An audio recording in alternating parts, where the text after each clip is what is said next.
Peace and happy Sunday. Happy Peace. Sunday, y'all. Okay, y'all. I got a groove. I got a song in my heart. No, for real. I feel good today. I got up on the right side of the bed. Had an amazing day yesterday. Got a lot accomplished this last cycle. So I'm celebrating me today. All right. Celebrate you. I'm And, celebrating and me. how you gonna go about doing that? Celebrate So you. first, Keita, welcome to Sister Talk. Get it jumping in. It's jumping in. I'm, It's I'm going straight in here. I love you to life. Welcome to Sister Sucker. Welcome to Sister Talk. This amazing healing podcast where me and my real life sister, here we go, Keita. God God is is key. key. We come through here and we talk real world shit. Gosh. So we just have basically conversations that facilitate healing, growth, and just self-awareness. We here vibing, man. Ain't no rhyme or reason. We just here because we choose to be. It feels good and we enjoy each other's company in conversation. So with that being said, on today we are just going to we tend to first of all, let me back up. This is episode 8. We are already on episode 8. 8 is Woo! okay. It's my Okay. favorite number. And yeah, somebody reached out. We always just ask anybody who tune in or join us, watching with us, chatting with us, to engage. And our last show, there was so much engagement, so much healing conversations. You late, so don't even worry about it, man. So many healing. I'm talking to my son, man. We be having a contract, and he ain't. You owe me. You owe me. Anyway, we facilitate these conversations, and people reached out last time and they got in my inbox. They was like, well, let's talk about this. This is a topic that I've talked about many times. I have a course on this, but I feel like it's worth revisiting. Don't do that. I'm gonna be able to hear you. It's going to be worth revisiting. So we're going to talk about Yoni care essentials, basically how to take care of the cootie cat, how to take care of yourself mentally, physically, and spiritually. And I'm just going to be sharing some pointers that I share in my course, which is free, by the way. I'm going to share it with everybody. Yeah, we're just going to ask some questions, vibe like we do. Happy Sunday, y'all. Yeah, so here we go. Let's start back with Keita. How are you? How are you? How you doing? I am well. I'm well. Thanks for asking. It's just Okay. just been going with the flow. It's all That's about the flow with me. It's all about flow with me. It's a beautiful day today. Like every day. These eyes open. Beautiful yeah. day. So yeah. So basically I'm enjoying my day today. Ashe. I Ashe. Much of the same. Much of the same. I have recently transitioned into a role where I'm able to be fully present. I challenge myself to be fully present in the moment, in my household, in my life, so that I can be aware of me. I can experience me, and I can really be present. How else can I say it? So I'm excited to be able to spend the day with the littles, with my family, just building and just I don't know, having a good time, doing whatever, being in the flow. We ain't got nothing planned, yeah. but we're gonna be in the flow. I had an amazing day yesterday. I checked out, of course, I'm new here. I'm new here, new in the city, down here in Project Island. And we went out, our good friends who came and supported us in so many of our endeavors. Jenny and Kent headed back up north yesterday, and we went out and had an amazing dinner at this place called Snoopy's Pier. It's like a island, like a restaurant on the island, but it has like all this access to this nature type scenery. I could explain it all day long. It's just beautiful. We had great food, great conversation, got some sunshine. It was cold, but we made the best of it, even still. So still radiating off that energy, and just gonna take that into today, and have an amazing day. That's my intention, to have an amazing day, fun, You're feel. glowing, just smiling. Oh, you're so sweet. I feel good. I do. I do. Oh, I feel spring I on the see horizon. it. I feel spring coming. What you say, baby? I see it. Yeah, I really feel like spring is my month, right? I love when springtime comes because you get to see all of the fruits of your harvest and start anew and just it's like a time of just I feel fresh and just Yeah. I see little I'm ready to feel the warmth of this song. Cause like yesterday, it was really pretty out. In the song era, it was like I was chasing the sun. yeah. I was at the lake and it was beaming on the lake. And like I was chasing it. Girl, it felt so good on your skin. It just ooh, Yeah. yes. Sun Come on, medicine. don't come through springtime. Come on, spring. Come on. Yeah. And you know what? Even though it's been like it's not even been cold, it's really windy here. Very windy. And because we're by the water, somebody down here working electronics and ain't even down here. Um they be doing they got all kind of stuff rigged up in this house. I'm talking about stuff cutting on by itself, remotes for everything. Oh my gosh. These people so tech savvy. Um But anyway, the wind makes it chilly. So I've been making the best of it though. I've been just getting as much sun because that sun do feel good. And yesterday we charged up on it, back. But they had like a Mardi Gras parade here yesterday. For They're big real. on Mardi Gras here, very big on Mardi Gras, and they had some amazing masks and these floats decorated and golf carts decorated. Baby, they had the whole street shut down. It took us about 30 minutes to make it just a half a mile down the road. For real? Yeah, it was a lot of traffic and they shut down the roads because it was a big deal. It was a parade.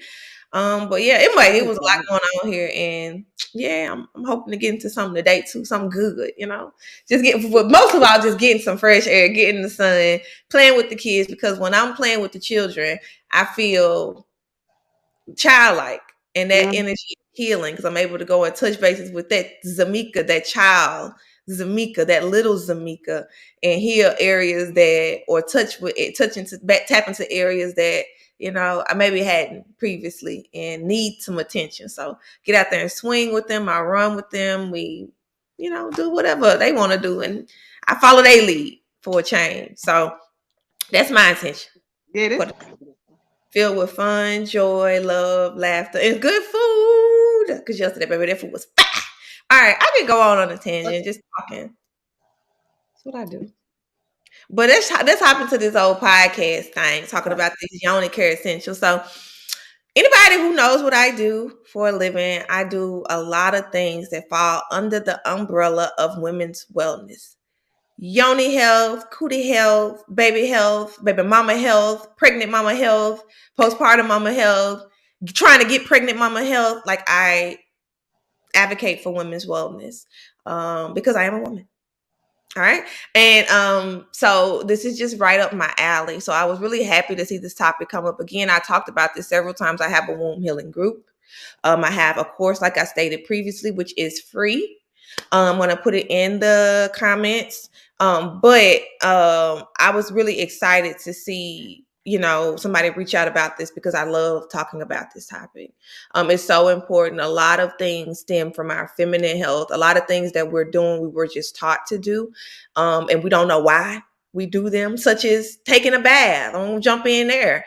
People don't. I heard a sister and her husband, they were talking about Yoni care yesterday, which was so divine. And they had a very good conversation as a married couple. And they were talking about women shaving and women taking baths. So people love baths. I, for one, I love a good bath every now and again, but I'm a shower girl.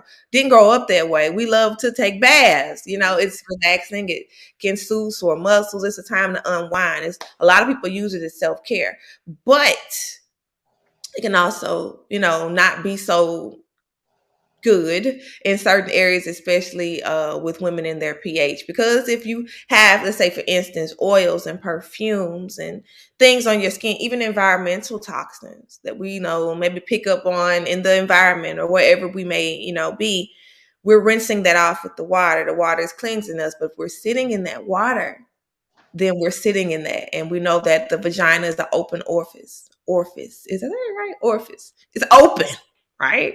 And if the water gets in there that carries bacteria, then that could potentially throw your pH off. So prolonged and baths, meaning it's very easy for the pH to get thrown off, ain't it? very easy. It's delicate. The vagina is very delicate and it's temperamental. It's like, I don't like this. Rah! That was It's one of them days where I'm just feeling that way. But it will let you know. She will let you know when she is unhappy. Okay. And that can come in the form of a discharge, odors, Mhm. um, dryness, just different types of imbalances. We're going to dive into those. But usually, what comes from bath water is bacterial vaginosis, meaning that there's an overgrowth of bacteria in the vagina that does not belong, right? Um, yeah, I don't know who that is. Uh, somebody just messaged, but that was like it looked like a bot, so I'm not even going to even jump in with that. But it happens from time to time. We just that important people. We spamming us sometimes. But anyway, yeah, when you do like the prolonged baths, you want to be mindful of like using products that carry scents. Like we want to. Some people want to smell like roses or freshly picked lilies or whatever scents these people got out for summer's eve and all of that. But just know that those things are not natural to your body. They may smell good to you, but they aren't natural to your body. So your body is looking at that as a foreign invader, and it's like, oh shit, and starts making mucus. Mucus is our body's way of expelling things that really we don't agree with. So the mucus comes in the form of the vaginal health with discharge. So you get a discharge when No, there. what I was just gonna say. Does that make sense? Does Yeah, that no, make I sense? was just gonna say. So this is this short. Okay. Yeah, it's the mucus. So like I'm for so instance, if excited about this topic because yeah, like I have questions about it too, like far as the Yoni thing, but I'm being we're patient. gonna get into Yoni steam, baby. We're gonna talk about that Yoni steam. But yeah, think about like if you get a cold or something and your nose runs and you get like snot, ew, I don't know, mucus, whatever you want to call it. That's your body trying to get rid of foreign invaders and saying, oh, we got something here. Let's create a barrier, something thick where it cannot continue to go through the body or travel through the body. And it expels that mucus and efforts to try and rid your body of something that it doesn't need. So that's what discharge is, right? Oh, Yeah, it's something that's throwing your body off. It's imbalance. It's something that's not doing you well, and it's an overgrowth, and your body's trying to clean itself. The vagina is self cleaning. It has a whole brain of its own, right? It's got to give it the right stuff. So baths, be mindful of your baths. Like I'm not saying don't take baths, but if you take a bath, rinse yourself off after you come out of that bath, because you're just essentially carrying those same bacteria and germs and energies that you just ridded yourself from. And then if you sit in there too long, again, the vagina, it's an opening. You know, and if water gets in there, sits in there, and just kind of hangs out, it can harbor germs. The vagina is warm, dark, and moist. That's a breeding ground for bacteria. So you don't want to introduce anything in there that is not on the up and up. And dirty bath water is not on the up and up. All right. I'm a shower type girl myself. I wonder why, like, to some point in my life, I'm like, I like showers better. But it was just me leading me to what I needed to do. Like, mhm. that stuff off, rinsing it down the drain, and it being gone. I'm not saying I don't take baths. I love a good spiritual bath, but those are purposeful, and I don't try not to stay in there too long. Yeah. Um, so on the topic of baths, let's talk about soaps. We just talked about the vagina Can being self. I ask a question? Yeah, Okay, now sure. when it comes to the soaps, make you a question. And you know how these soaps, not bashing on what kind of soaps people use or whatever, but you know how these soaps be like, oh, it's natural. Say for instance, Dove. What's your takes on Dove? Get real. Because they give you they throw that natural in there, and it's not harmful chemicals, and you bath with it, your skin all dried out, and it just Yeah, yeah. About Dove. I mean, honestly, my rule of thumb is I, for one, make my own soaps. I make my own. I was using Castile soap until it broke my face out. If that's y'all what been I following switched me, over guys, to Castile soap. it broke my face out. I was, girl, I'll talk about that. And I ain't gonna get it. I'll go on that tangent. But rule of thumb, I make my own soaps, make my own perfumes, I make my own lotions. All of that because I know what's in them. We don't Natural means absolutely nothing on labeling right now in the US of A. Nothing. Because natural can mean so many things. It's a natural What is your definition of natural? What is your definition of organic? Even the organic food, the organic products that they call organic aren't organic. They aren't. They Mine would be just pure, something that if I can put it on my skin, 9 times 10, if it goes inside my body, I'll still be fine. Yeah. That's my definition towards it. Okay. Like, yeah. Like, Pure, like you can. I agree. That's me too. If I can put it on my, I need to be able to put it on my face. It needs to be not toxic. If I somehow was able to eat that, like hmm coconut oil, you can put that all over your body. You can also ingest it. Olive oil, you can put it all over your body, and you can also ingest it. that's another. Sunflower oil, those types of things. What's up, baby? I got a question about that too. When you said coconut oil, popped in my head. Um, I get it. Like, how what's your thoughts on coconut oil down or towards the vagina area? We'll get into that. It's a very powerful antifungal. It's really good Because for yeast. you know how you could kind of make mistakes and errors and eat stuff that you ain't supposed to be eating. I have learned up to yesterday that coconut oil have really helped me in that vagina area. Absolutely. And Coconut. it just and I didn't know it was just like I guess like a intuition or something. Like, oh, try coconut oil. And I've been using the coconut oil, and the problems that I've been having, man, been just like really disappearing quicker than like if you use a ointment or something like that. Yeah, So that's why I absolutely. was giving the takes on the coconut oil. Absolutely. It's one of the best cures, the best treatments for yeast. One of the best. It's an antifungal. A lot of people who have like yeast under their breasts in their vaginal area with yeast is just basically too much sugar. Mm-hmm. Too much sugar. Mm-hmm. Um, you can use coconut oil. It's a great antifungal, and like it works for thrush. It works for yeast. Definitely, really, really good. As like some people use like lubricants and things like that. That's great because it's a good quality coconut oil. Okay. I was in the country one time and had to go to Dollar General and get some Clover Valley. Mm-hmm. There was no coconut oil. There was some vegetable oil mixed with butter, mixed with I don't know what they put in that jar, but there was there was no coconut oil. So get a good quality coconut oil. Make sure it ain't. Make sure it says organic. Like I said, it doesn't. They really don't mean a whole lot. They don't carry a whole lot of weight in this country. Mm-hmm. But I just think like even with products, coconut oil and the things you buy, I'm not telling you to go around and read labels like a crazy person. I do that. People call me crazy, whatever. I like to be in the know as much as I can. Yes. Believe lies, but if I can't pronounce what's on the back of a label, I typically don't buy it to eat it or to put on my body. And if you look at those soap labels, like the soap you mentioned previously, some of that stuff you don't even know what it is. And I'm like, I ain't putting it, even the baby dove. I was like it was an eye opener when Ducci was born. Somebody had sent me so much baby dove. It was Shantae actually. She sent me Mm-hmm. so much baby dove. I love you, Shantae. But baby, some told me to read the back of that label. I'm like, because I was going all natural with so many things. I'm like, what is this? What is pronounced? What is that? Like 18 syllables, That's how I'd be like, okay, what? letters and numbers. I'm like, those are chemicals that are foreign to the body. And a lot of people use these things and they have imbalances from, and they think they really have health issues, but it's really just a bad soap you using. And they be putting soap inside the vagina. Please don't do that. Oh, You can't put soap inside the cootie. Like, I mean, you can, but it may not work out how you want mm-hmm. it. It ain't gonna clean it. Is what I'm trying to say. It might make it smell a certain way. It make you feel like you clean it, but you don't use soap inside the cootie. You It's just just don't. it's just best to use pure water.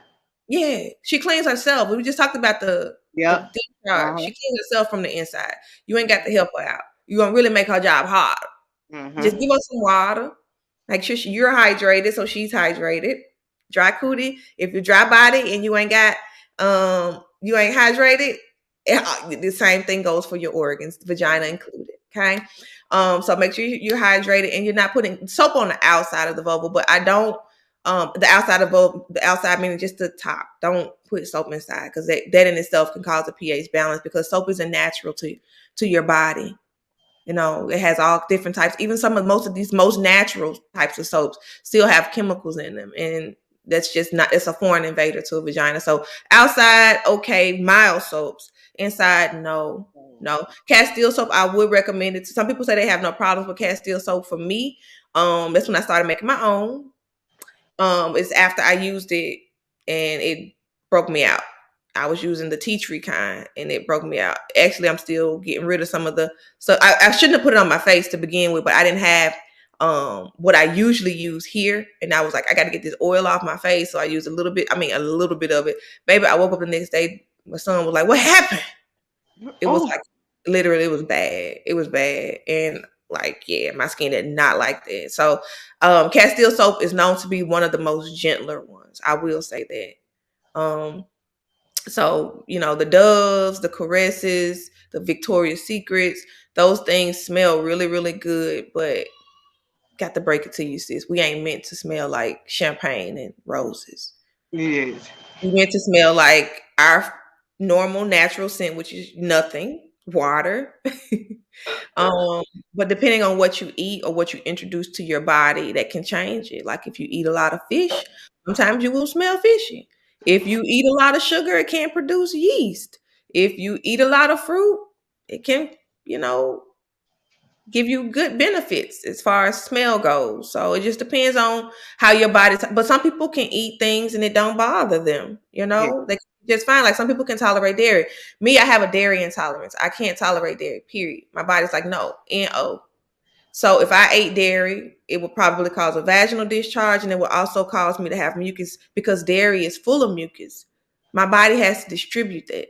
It has to rid itself of that because it does not need those components.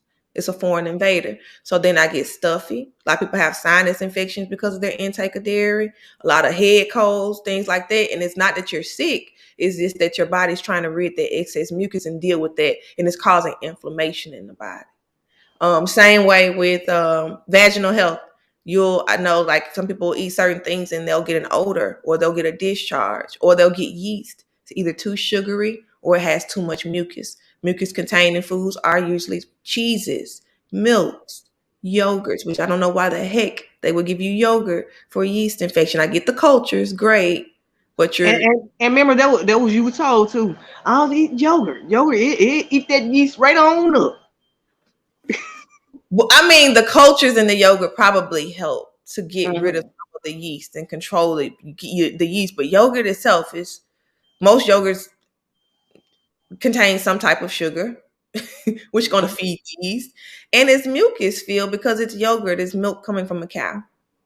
So just get you some coconut oil, like Keita said. Yeah, Coconut oil.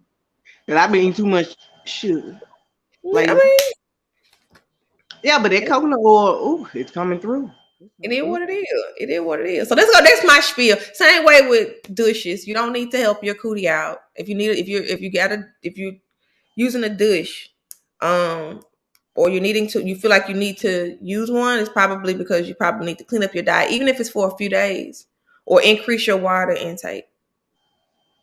Um, and if you haven't, the dish is just gonna throw you off. First of all, you're putting a foreign object up there. Body's like, what? That contains bacteria. No matter how much plastic is wrapped in, somebody had to put that in the plastic, right, or something. Yeah. It's just I'm trying. I ain't trying to throw it off the subject a little bit, but when you said to increase the water intake, when drinking your waters and stuff, do like the crystal clear packages with that effect. Like if you a type of person that gotta have flavor to your water, would that kind of affect the pH balance and stuff? Like if you not use, like the little water packets, the little yeah, sugar packets. I mean, you can use them. A lot of them got. Don't start me on talking about food because people think I'm a freaking prude. It's just because I like to be in the know. I mean, I would just prefer for you to use some type of fruit. You got fruit juices. Why don't you use a natural fruit juice? Because that's what it's mimicking anyway. A lot of that stuff contains sugars, and uh because huh. it's a little powder sitting in that package, it's And not even. then I was asking that. I was asking that because Kylie, which is my daughter, she have a hard time drinking water, and she was like, "Could you just give me the packs?" And then I bought her some of the packs, and she was like, "It's I'm able to drink my water and stuff better," and that's why I was asking on it, like with that. If that's how she drinks her water, then don't break nothing. I mean, don't fix it if it's not broken. I'm not saying it's not my first choice. It's not my first choice. But if it works for her and it's allowing her to drink more water, then I'm all for it. Okay. I'm all for it. I'm all for it. I'm not here trying to like microanalyze. I used to be that person, like, but it has shit in it. Nah, it ain't even that serious. I swear it ain't. But like me personally, you know how people have certain standards. Mine just real high when it comes to food, and it's because I like to feel good, and certain foods don't make me feel good. But I can't put that standard on everybody else. People be like, "Bro, you tripping?" Like even people in my household be like, "You tripping?" But for me, that's my standard, and I'm not here to change that for them, and they can't change that for me. This is what works for me. So I tell people, if that's what's working for you, allow that thing to work for you, not what I do or what I say. I Yeah, just offer advice from my perspective. Make yeah, sense? yeah. Yeah. Make perfect sense. And if it's benefiting her and she's drinking more water, why the freak not?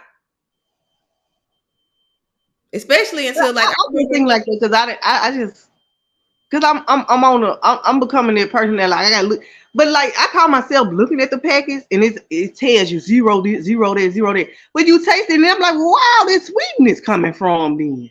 It's be so like I know like the aspartames and stuff like that. Like that's why I got away from them packets because some of them are better than other ones. Some of them ain't got all this stuff in them. But aspartame is one of the ingredients that usually is in those little packets, and those things and I stay away from. I look for aspartame specifically because I know that's a trigger for my body.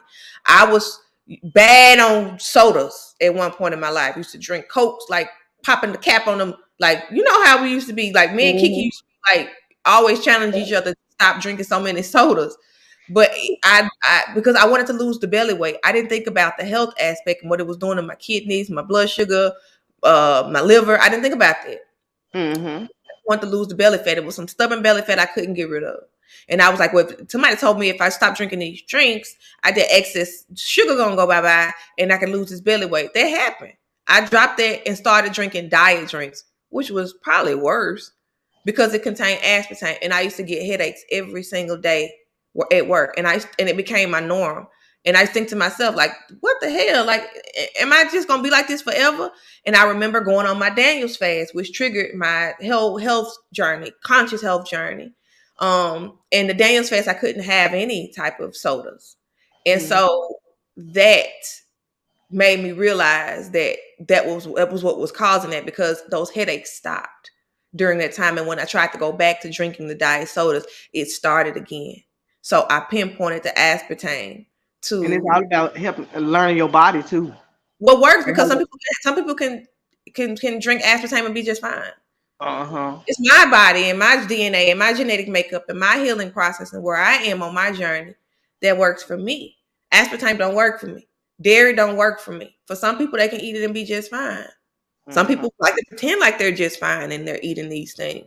It's on you. That's your journey. I'm not here to tell you what to do and what not to do. Nobody did that to me, so it's unfair for me to do that to other people. I had to learn on my own. When I got tired of being sick, when I got tired of feeling bad, and when I got a taste of what feeling well felt like, I wanted that more than I wanted those foods. Mm-hmm. Well, that's who that sound like me. That's why I make the changes in my what I eat. But Cause ain't ready.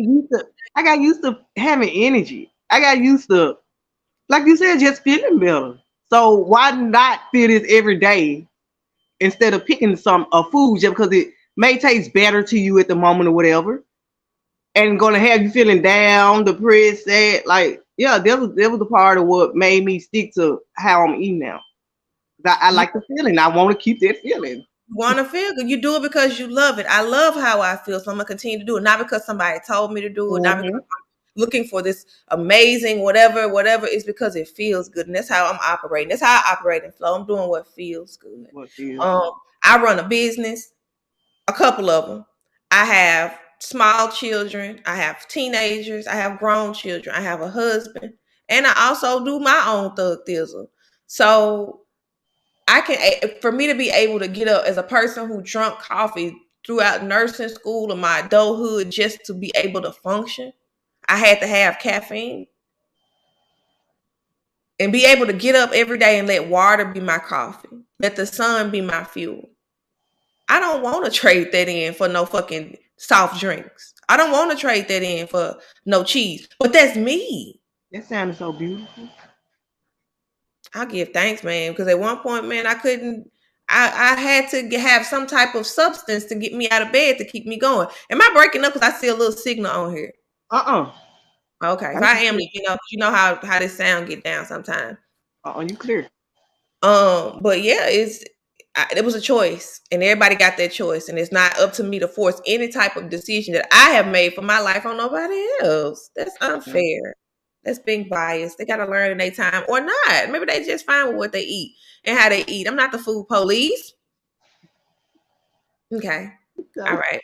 okay. Okay. So let's talk about the menstrual cycle because we're 30 minutes in. I can't even believe this. Oh, wow. Okay. Let's talk about the menstrual cycle. We flowing. Okay. We flowing. I love it here. I Me absolutely, too. I love it here.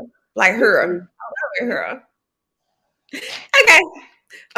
So the menstrual cycle or the menstrual flow, some people like to call it unflow. I want to highlight that unflow because a lot of people use feminine menstrual products that throw them off. Tampons. I don't care how natural they say a tampon is, it's still cotton or whatever fabric, along with probably bleach and chlorine and other things to make that thing white so that you can see the red when it, whatever. It's not natural.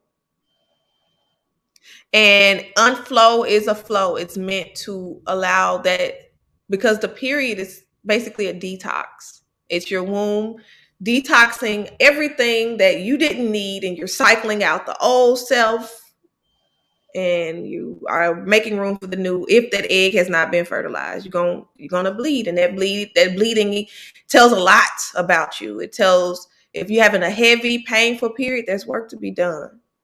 What type of work? You got to dive in to see. Sometimes it can be our diet. Sometimes it can be a partner that's not in alignment with us. Sometimes it can be trauma from molestation, from sexual abuse. Sometimes it can be just not loving ourselves and like a lot of people. We had an exercise at Sankofa House where, well, we didn't do it amongst each other, but we were taught to look at our vaginas in the mirror. And some people were like, I ain't doing it. Shame, being ashamed of who you are and what you are, not being able to look at yourself and love yourself can cause that. So it could be a number of things. Check out my womb wellness course to tap into which one it is. It's Yeah, free. me. It's free. Let me put this in the chat, by the way. Let me go and put this in the chat before I forget. Um, but basically it's helping you to detox. You should definitely, well, me, I ain't gonna tell you what you should do. I personally eat very light during my cycle because my body's trying to clean itself. So I'm not gonna muddy it up with extra foods. Like a lot of people want to go eat chocolate, fried foods, and all of that because you're They want to say, well, it's like the but like you be wanting something like sweet chocolate and that's a nutritional deficiency. oh You're oh bleeding. You're losing blood, so you at a deficit. That means you need some teas. Get you some oh nettles.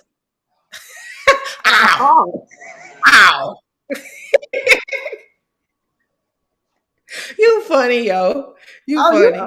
Now you didn't help me.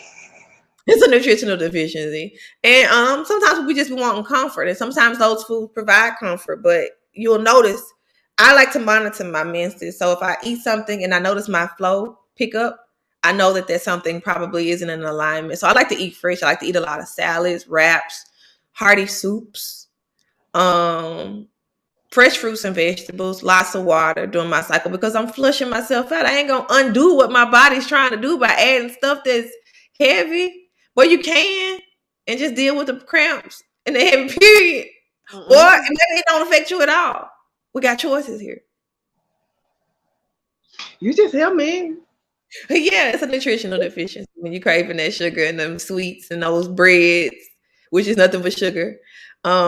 That stuff you're looking for comfort and you're at a nutritional deficit. Like you there's a because you're bleeding actively, and a lot of people bleed heavy for the majority of their adult lives, and sometimes they're teenage.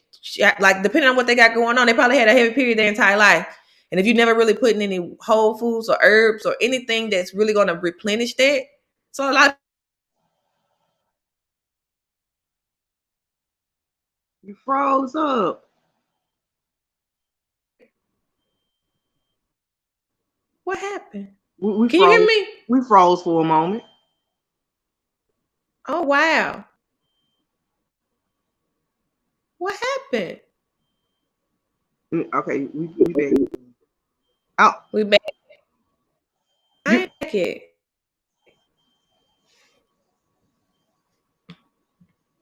Uh-oh.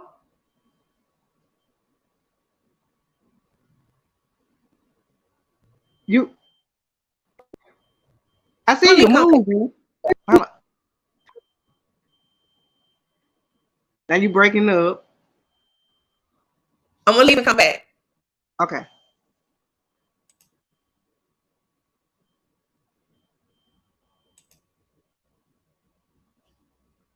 It's frozen. You back. Okay. Okay, I think I'm back. Am I? This is You you weird. you fr- you freezing just a little.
All right. Can y'all hear Okay. me? Yep. Bad. We did. Okay. Okay, I don't know what happened there. I don't know. It was just like some slow mo shit. And then yeah, things just got weird from there. So we're back. Yeah, technical difficulties, but hey, it wouldn't be a show without them. Um, what was we talking about? We was talking about the Yoni Care Essentials and the cycle. So basically, the cycle helps you to detox some, whatever toxins you've intook, partook in.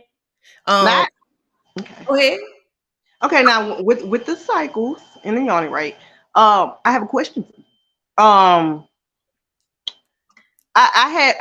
used to experience heavy cycles before I started my herbs and stuff, and they have been getting lighter and lighter.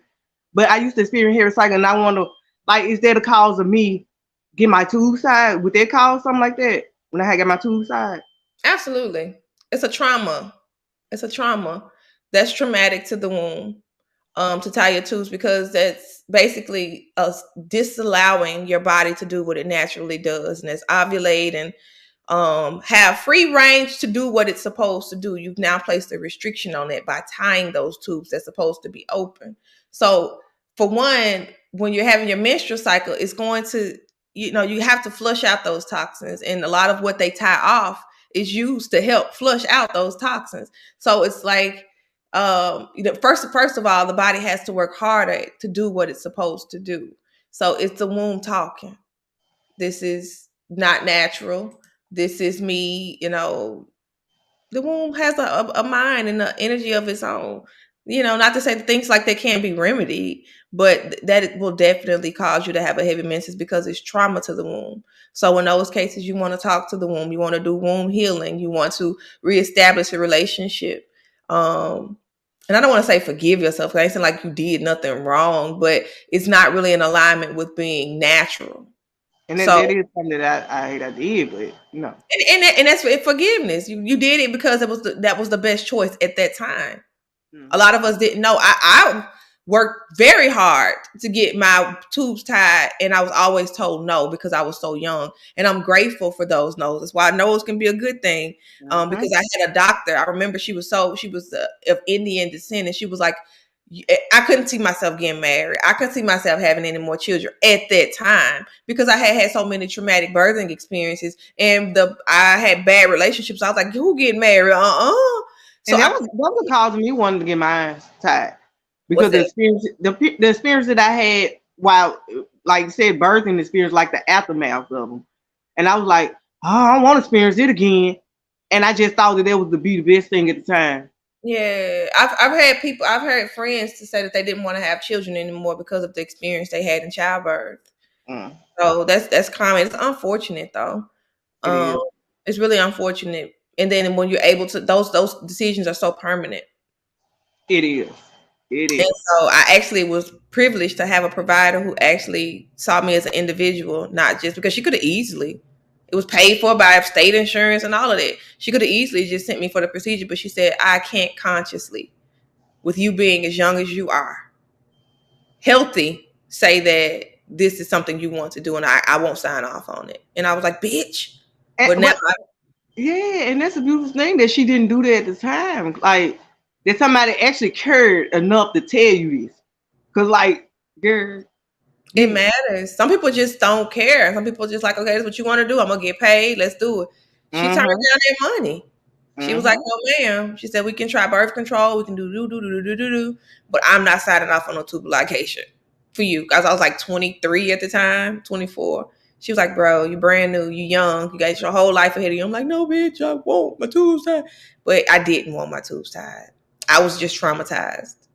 And that's me. That was the case. Making decisions. We talked about that with last show, making decisions or choices out of trauma. Yeah. And unfortunately, with tube side, it's a permanent one. So not necessarily say, well, I ain't gonna say it's permanent, but it's difficult to be reversed. And it can Mm. cause a lot of issues. So they don't tell us this. We just want a solution. And that's But a like easy. kind of too be like cause of issues, not just like the in the yoni, like in the way of the yoni. It could be other issues within your body too, right? Dang right. The womb is the powerhouse. Yeah. It generates a lot. It's the storehouse. It holds memories. It manifests. It transmutes. So when that is off, your entire center is off. So you And work to. that was like the cause for me, like why I wasn't getting my earning take like I Mm, supposed to get. Cause you wanted to inform me on that, and I would have never known it. a period. Yeah, having a heavy period. Yeah, it's the womb talking. It's a whole being in itself. And when we and you can go with, well, you are going in and establishing, because you're in the womb wellness course. Mm. You're going in and establishing basically a relationship with, like, after, if I did something somebody that I feel like, dang, that wasn't the best choice, I'm gonna go and try and remedy that if I value that relationship. It's no different than the womb space. So talking to her, journaling with her, writing a letter of apology to yourself, to her, whatever you need to do. If you even feel like you need to apologize, whatever it is, you talk, establishing that connection with the womb so that you get on good terms with her. Because she Yeah. our guide. She's really an internal compass. A very, very powerful. You ever heard the song Jill Scott, Power in the Rolling Hills? She's talking about the power within the hips. Basically, the womb is a portal. We connect with the man and we form life. We help bring life into this realm. I used to say we create life, but that's a whole nother story because we really don't. Energy can never be created or destroyed. So we don't create it. We help to facilitate that gateway, right? The yoni is a direct gateway. It's the vagina, literally the cervix. It's an opening. It's a portal that allows a life to come from this darkness into light, into the world, right? So that in itself is amazing. That's a portal. That's magic. So there's Mhm. power in them rolling hills. When we dance, when we move, when we twerking, people talk about twerking all the time, but you are releasing so much energy when you do that. Yoga, hip opening exercises. When you squat, that is opening up and releasing a lot of stored energy that needs to flow. Yeah. There's power in them rolling hills. So I seen a sister on Facebook. I love her so much. She said, "Y'all get outside in the sun and shake your ass. Do it, do it, and watch how much better you feel just moving." I mean, anybody saying you got to be the twerk pro, but just moving them hips and releasing that energy in itself is healing. And women get together like we did at the retreat and move our hips and sway. Yes. You feel that like a surge of It energy. was. Tears was rolling. It was just everybody was just released. It's It a was just it was release. beautiful, girl. It's a release. It's a release. Mm-hmm. Keep them hips flowing. Yeah. Move that energy. But yep, the womb is a powerhouse. About the period. Tampons, pads. You want the cycle to flow. You don't want to stop it up with anything. So we don't want any tampons. I know they're convenient, but if you're not having any problems, by all means, do what you do. But if you're having some issues, that may be something that you want to look into if you're using tampons because they come scented, they come extra super absorbent, all different flavors and sizes with all different chemicals and stuff. You're putting that directly into the vagina, and that's why if you leave a tampon in too long, you get toxic shock syndrome. And that's Oh, because all of those toxins that your body's trying to release, you're just holding in there. It needs to come out, and you just holding it in that tampon, and you carrying it around in your body, and it's being reabsorbed in the bloodstream when it's trying to get rid well, it of makes sense. Like, how could it go? It makes sense now. it. Yeah. That's why I love doing these podcasts with you. Because I mean, like you break it down. Like, I mean, you break it down in a way that you would really have somebody think like, God, I ain't not thinking it that way. That's why I love these podcasts. I love talking here and being here and learning new stuff and new perspectives. I love this so much, and I get to talk. I get to talk. People in my house be like, "Girl, you talking again?" They love to hear me talk too, but sometimes it get old, baby. But I can. I've been this way since forever. Kid, I ain't never been a talker. Yeah, I remember Mama. Okay, I hear you now. Just come. Okay, give me a little time now. Come on. Girl, don't give me nothing. I know I want to talk about or nothing interesting. Now I can't stand small talk. I cannot stand small talk, and that's why every time if I'm in an Uber or I'm in the elevator, I pretend like I got my earbuds in because it's annoying. I don't like to sit and try and talk about the weather. What the weather is like to a stranger. No, let's talk about something meaningful. That's a pet peeve of Yeah. mine. Like, you give me something like womb health, childbirth, breastfeed. We're gonna be talking all day. No, seriously. I enjoy this space. I really do. It's truly a safe space. It's truly a space of learning for all of us. So It I'm is. grateful. Yeah. But yeah, let your cycles flow. I recommend Thinx, Thinx, some a period panties, and I thought it was too good to be true. I was like, am I gonna feel wet? Is it gonna be like smelly? Like, what is this? They are amazing. They are very absorbent. They're really, really good on the skin. I know sometimes if you wear pads, it'll rub up against your skin and cause irritation. Um, Oh yes. itching. Mm-hmm. Yeah, it's I the like same to way. tapped up and even kind of swollen and everything. Yeah, because Uh-huh. a lot of pads contain chlorine because they want to keep them white. Chlorine, just like bleach, it bleaches stuff. So a lot Mm-hmm. of pads contain chlorine. A lot of them say they don't, but even those fibers up against your skin for a prolonged period of time and that wetness. That's why we change babies' diapers because they'll get diaper rash and stuff. So the same will happen, probably a little bit more worse because you don't it's not just pee, it's a whole lot of toxins that your body's shedding and it's just sitting right there against your skin. So that's where some of the irritation comes from. So you really need something that's going to really wick that moisture away and absorb. Back in the day, people free bled, meaning that they would wear Use like nothing. they would bleed on the earth, like back in the day. It's tribal. Lizzie Jeff said that. I'm quoting it from her, but she said, "Free bleeding on the earth is tribal." But some people used to do that back in the day. Some people probably say, "Oh, my God, it's disgusting." I Whatever. don't. Just state facts. That's what they did. That's what they did. And because if you ever, I've had people to do placentas there after they have the afterbirth of their babies, Hmm. and that contains a lot of blood and a lot of minerals. Because the blood is mineral rich, it's nutrient rich. In most cases, so they would do like plants. They would use the placenta and plant it, like plant a tree or make a plant. And those are some. I have a sister right now she has a rose bush, and she planted the placenta under it, and that is the most beautiful rose bush. Okay. Planted a placenta in Colorado. Colorado is very dry and don't have a lot of grass, and I put a placenta in the earth, sweet fruit placenta, and it fruited so many flowers and weeds out of nowhere. And it because it makes the soil very fertile because of those nutrients. So people will use that blood to like to add nutrients to plants too. Wow. Ain't that something? It is. Yeah. I remember like these big, they were dandelions. They were like the size of my head. They sprouted from the placenta. They were the biggest I'd ever seen. Just in that spot. Because everything else was rocks. And Yeah. I was like, wow. I saw that firsthand. I thought that was so freaking cool. I thought it was That cool. is like giving life to the earth. Like that's just wow. Yeah, it's healing. But a lot of people don't. They tend to look at blood as like the curse, and they call menstrual cycles like it really gets a bad rep when it's really a mechanism put into place to help heal us and cleanse us. But we shun it so bad. We just want it to go away. We don't. Some people take pills and medication so they don't have a cycle, but that throws off your balance because that's there to help you. And if you don't have a healthy period or a happy period, meaning that you're bleeding 4 days or less, meaning that you're not hemorrhaging, meaning that you're not bleeding through your clothes, you're not having to wear diapers. I had somebody got offended, girl. She had a post about how she liked to wear the pins during her Hmm. cycle because of comfort. And I interpreted that. She later explained that it was because of comfort. But I interpreted it as a heavy period because I ain't gonna put on no big ass depend if I ain't got to.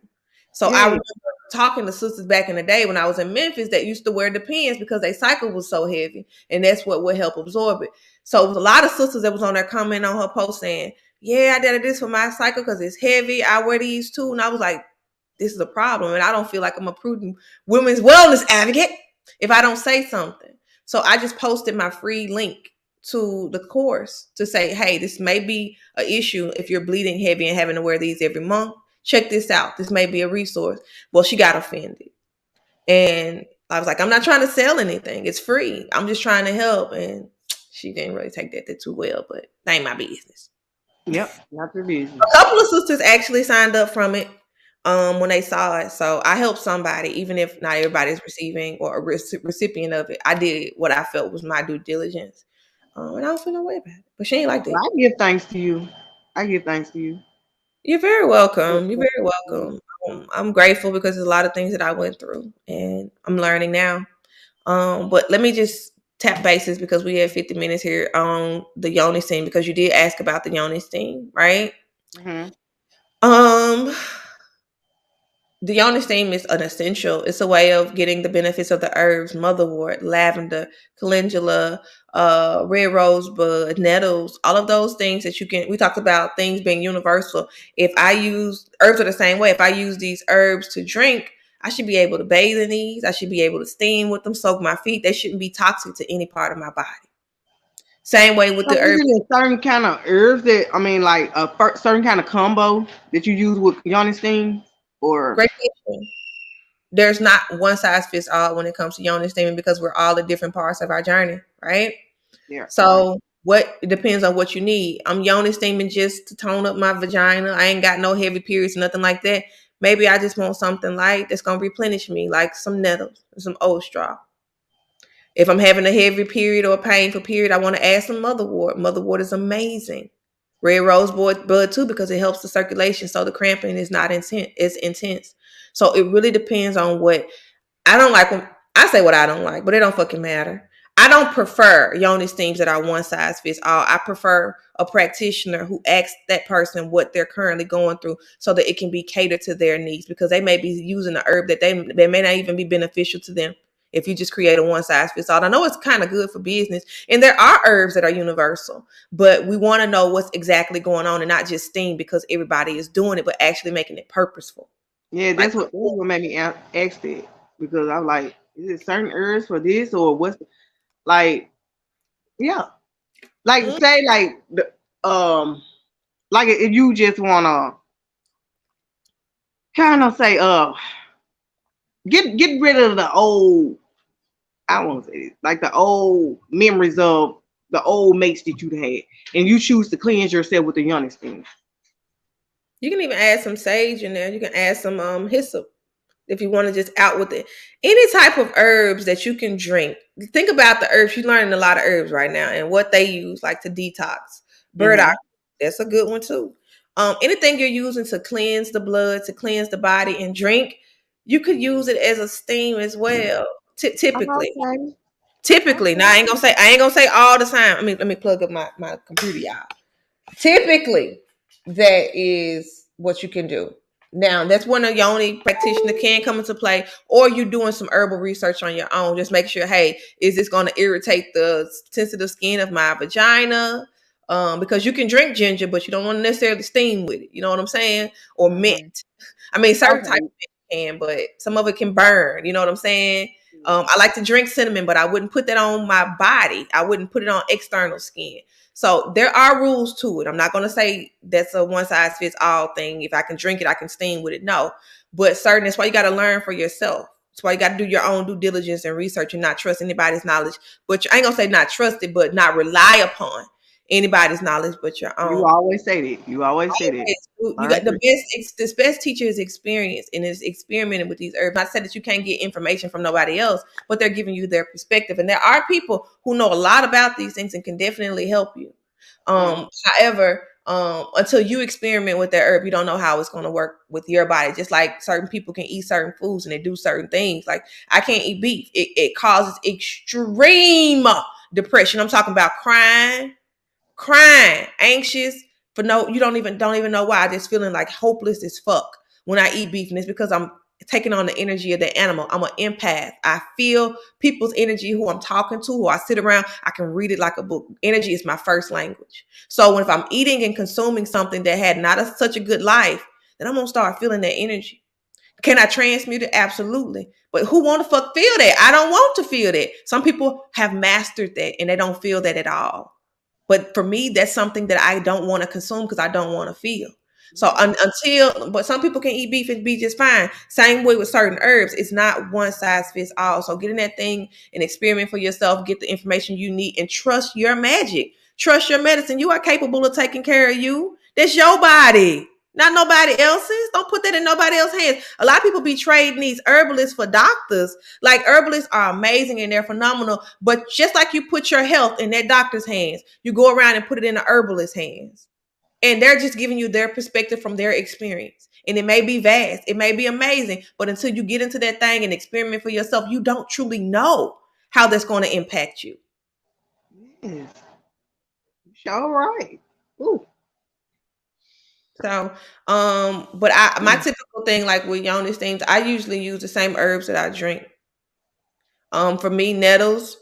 I have motherwort sometimes because it's a heart healer, but it can also work. Like I said, if you're having a heavy period or if you're having cramps. Also, yarrow. Yarrow you can drink, or you can also steam with it for heavy bleeding. It's just so many herbs out there, so many ways that you can use them. Like, how many ways can you use salt in the kitchen? So many. How many ways can you use pepper in the kitchen? Like these herbs, the same way when you're using them with your body. You just got to get in that thing and see what works. Like when you get in the kitchen and creating your recipes, Mm-hmm. it's the same way when you're creating your medicine. It's not different. It's no division with that. So those are a few that I would name, especially for heavy periods. Definitely motherwort is a go-to. Painful periods. They even have tinctures out there. Yarrow, it's another great one. Nettles, I think, should be a staple in any woman's arsenal because it's a blood replenisher, it's a strengthener, it's a rebuilder. It nourishes the blood. So if you're losing blood during your period, it's a great way to restore. Have you some nettles tea while you're bleeding, or after your period. I recommend it every day, But that's just me and what works for me. Again, um, speaking of Yoni steams, people like, when should I Yoni steam? I would recommend after your period, Okay. because your body already is detoxing itself with your menstrual cycle. So let it do That its makes thing, sense. and you go back with the Yoni steam to cleanse out whatever was left behind, if anything. That makes sense. Yeah. You shedded some layers with that cycle. So use that as a time to journal, tap back in with what you feeling and how you feeling while you steaming. So that's how I operate. Anyway, that's just me sharing my perspective. Um, we already talked about avoiding cream, sprays, douches, all of these fancy dancy feminine hygiene products, with all these fancy names. Not saying you can't use any oils or anything like that, but the ones with the product with the labels on the back with the names you can't pronounce, or got letters and numbers, and you're like, what is this? Your body's gonna say the same thing. What is this? And then They throw them numbers on there real quick. it's a lot. It's in a lot. It's a lot of that stuff is stabilizers to help to maintain the shelf life of that stuff, so it doesn't go bad. But that's not my problem. I need some. I'm gonna have to be farm fresh, baby, from farm to table if I'm gonna be using your products, because you can't be Mm-hmm. putting preservatives in there and then want me to put them in my body, because they have effects. Yep. You know. Um, Soap on the outside of the vagina, not on the inside. We talked about that. I had wrote some notes, but who needs these? um, um, Underwear. Let's talk about panties, Keita. Yeah. Yeah. Let's talk about panties. Let's talk about panties, man. People think that free balling is disgusting. Free balling, I call it free balling, but it's just basically you don't have balls as a woman. Most women don't. Um, but basically going around with that underwear on. I ain't telling you to walk around without underwear on. That is not my job. That is not my place. All I'm saying is that it's a barrier between you, your body, and fresh air. I just said the vagina. You can think about the vagina as above, so below. So the vagina, you got your face, and on the face you got your ears, you got your eyes, your nose, your mouth. Same is above, so below. So that's the same way for the as below. It's like a folding chair. So the mouth of the lower half of the body is the vagina, the portal. How would you feel if somebody put a mask, as they have done for so many people with this whole pandemic, over your nose and mouth? How did that feel, having over your nose and mouth? Can't breathe. Restricted. Almost like a prisoner or something. Yeah. Breathing in everything that your body trying to get rid of, getting Mm-hmm. little sniffles and allergies because you're breathing in from a nasty mask. It's the same way with panties. So do what you take that and do what you may. I highly recommend sleeping without underwear for sure, because that's the time when your body goes through a lot of detoxing and regeneration, is when we sleep. Makes a lot of Mm-hmm. chemicals and hormones that helps to helps to reset us for the next day. So keeping it just like that pad close to your vagina, close to that orifice or that opening, and not letting that air circulate can cause a backflow or a backup. And that in itself can cause you to have a discharge or an odor, because you have a backup of bacteria or backflow of bacteria. Oh my goodness. We got some And it just questions. goes to show, like, so you like women that do use panty liner. This is like the same effect as having those pads and Yeah, it's plastic too. It's plastic. plastic. Plastic on. Well, you got to have the plastic to Yes, stick to the undies. y'all sure do. Yes. Catherine said, Yep. I'm building me a herbal pharmacy at home. Other nettles, what other than that would you recommend? Also, body wash, would you recommend? I'm using black soap at the moment. Use what works for you. I make my own soap made out of essential oils and basically a glycerin base. I make my own. Be honest with you. People say you do too much. I do enough for me. Okay. I ain't Right. telling you to do this. But I make my own soap, because even our trusted brand like Bronner's used to work phenomenally for me. The Castile soap, now it doesn't. It breaks me out. And because they change ingredients and stuff. People sell companies, people add ingredients, people try to cut corners, save money, and they will change that shit up and not tell you. I'm over it. I ain't even bamboozle me no more. I'm gonna put on my body, and in my body, I'm gonna do the best that I can do with what I know, and I'm gonna make it myself. Okay. And even them ingredients may not be 100%. People can argue that as well. But At least I'm closer to natural than just going blindly Yeah. buying At something on the least I shelf. know what's really been put into it by me creating myself too. Facts. I don't have to wonder. You gotta guess and go Google what is this? You know. Mm-hmm. Um, other than nettles, for a woman, especially menstruating women, I recommend nettles. I recommend oat straw. Um, what else is a good one? It just depends on what you got going on. Nettles and oat straw are two staples. You should keep some mother water around. It's a good heart healing. It's also good for menstruating women. Burdock root. It's a good blood builder and cleanser. About Um, the red raspberry leaf. Oh, facts. There you go, sis. There you go. Facts, facts, big facts right there. Thank you for that.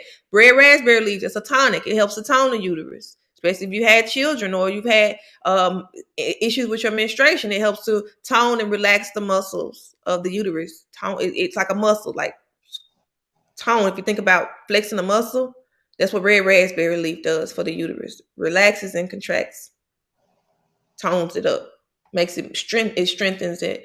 Yeah, panties and what kind on pads? No pads. I don't recommend pads. I recommend Thinx underwear, Thinx, because it's a really absorbent. It doesn't allow you to. There's no smell. There's no wetness. They're a little bit more pricey. I think on average they're about 27, Uh-huh. but $27 Since for I one. switched over, I don't even want to go back to paying no more. Since I switched over to them.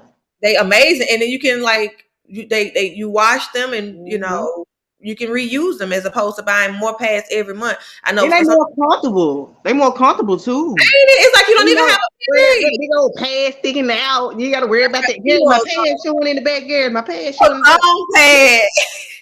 Can you use a thong pad going up your like going up giving you a wedge? Yeah, girl.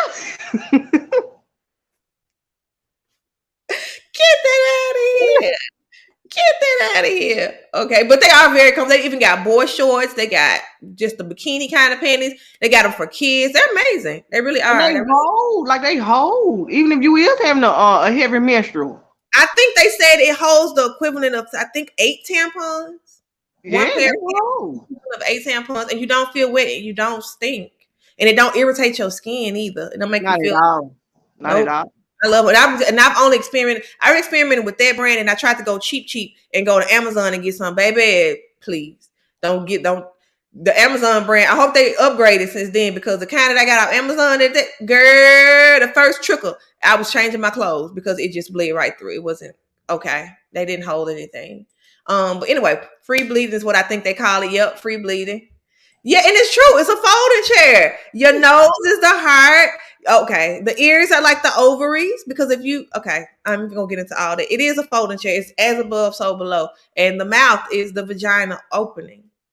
So it is the same thing, and it was funny. It is a folding chair. It makes that's how I like to think of it anyway. But we don't want to put What the older people pocketbook? Your, pocketbook, baby. your And then pocketbook. pocketbook for real, baby, because you can generate a lot of wealth. And I ain't talking about selling no cooter either, y'all. I'm just saying when you manifest, I need to cut it out, baby. I'm in one of the moods. When you manifest, like you can manifest anything from your womb space, whether that be trauma, hell, chaos, love, joy, whatever you want, you can manifest from that space. So it is a pocketbook. They was home to somebody. Their pocketbook, bringing that chain. Right? Like seriously, I'm in one of them moods today. I'm so lighthearted today. I'm not all straight face and serious like I am on some of them. Like I'm tapping into that childlike energy.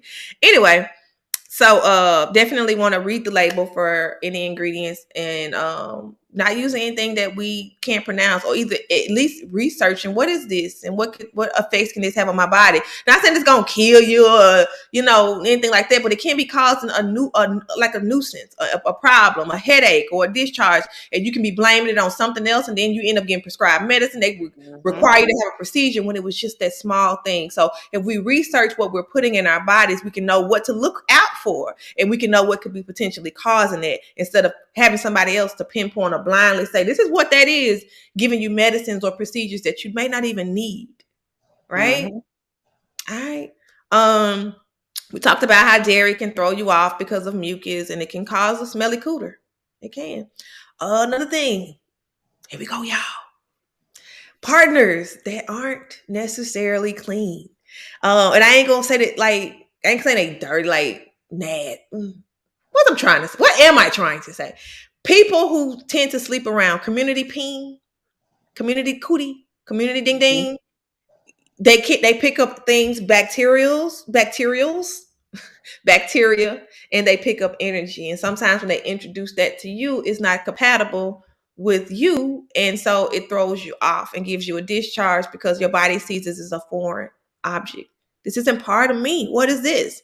And so when we are in relationships with people who aren't faithful, who sleep around, do what you do. Have open relationships, open marriage. I'm not judging y'all. Do your thing. But if you're having some issues like feminine health, she said street.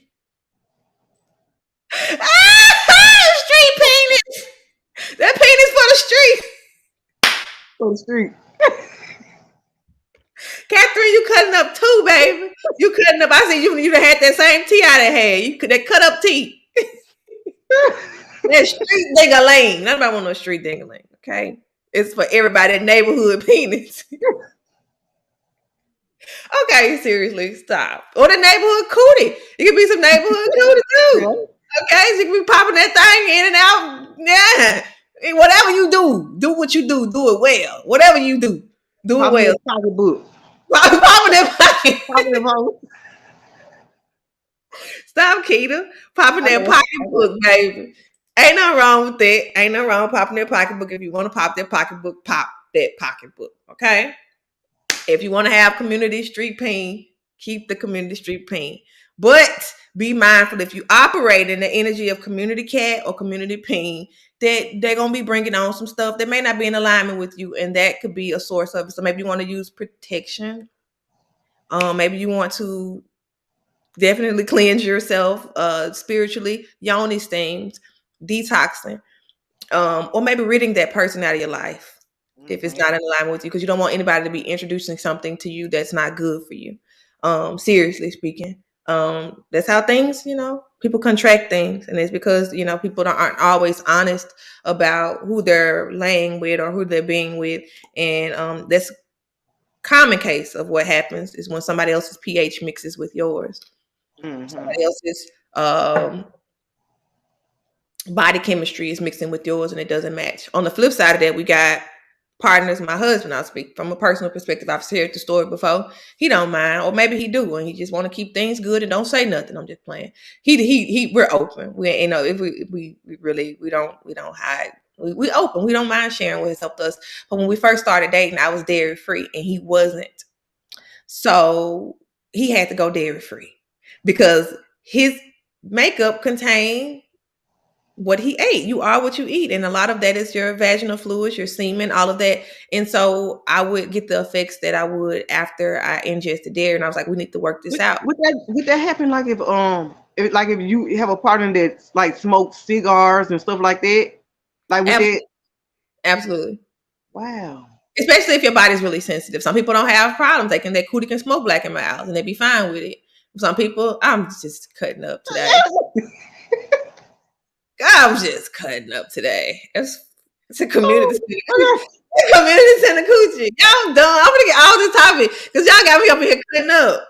This is about the cootie smoke black and mild. Got the community center coochie. Got the street peen. Baby, it's out here. It's for everybody. No, stop.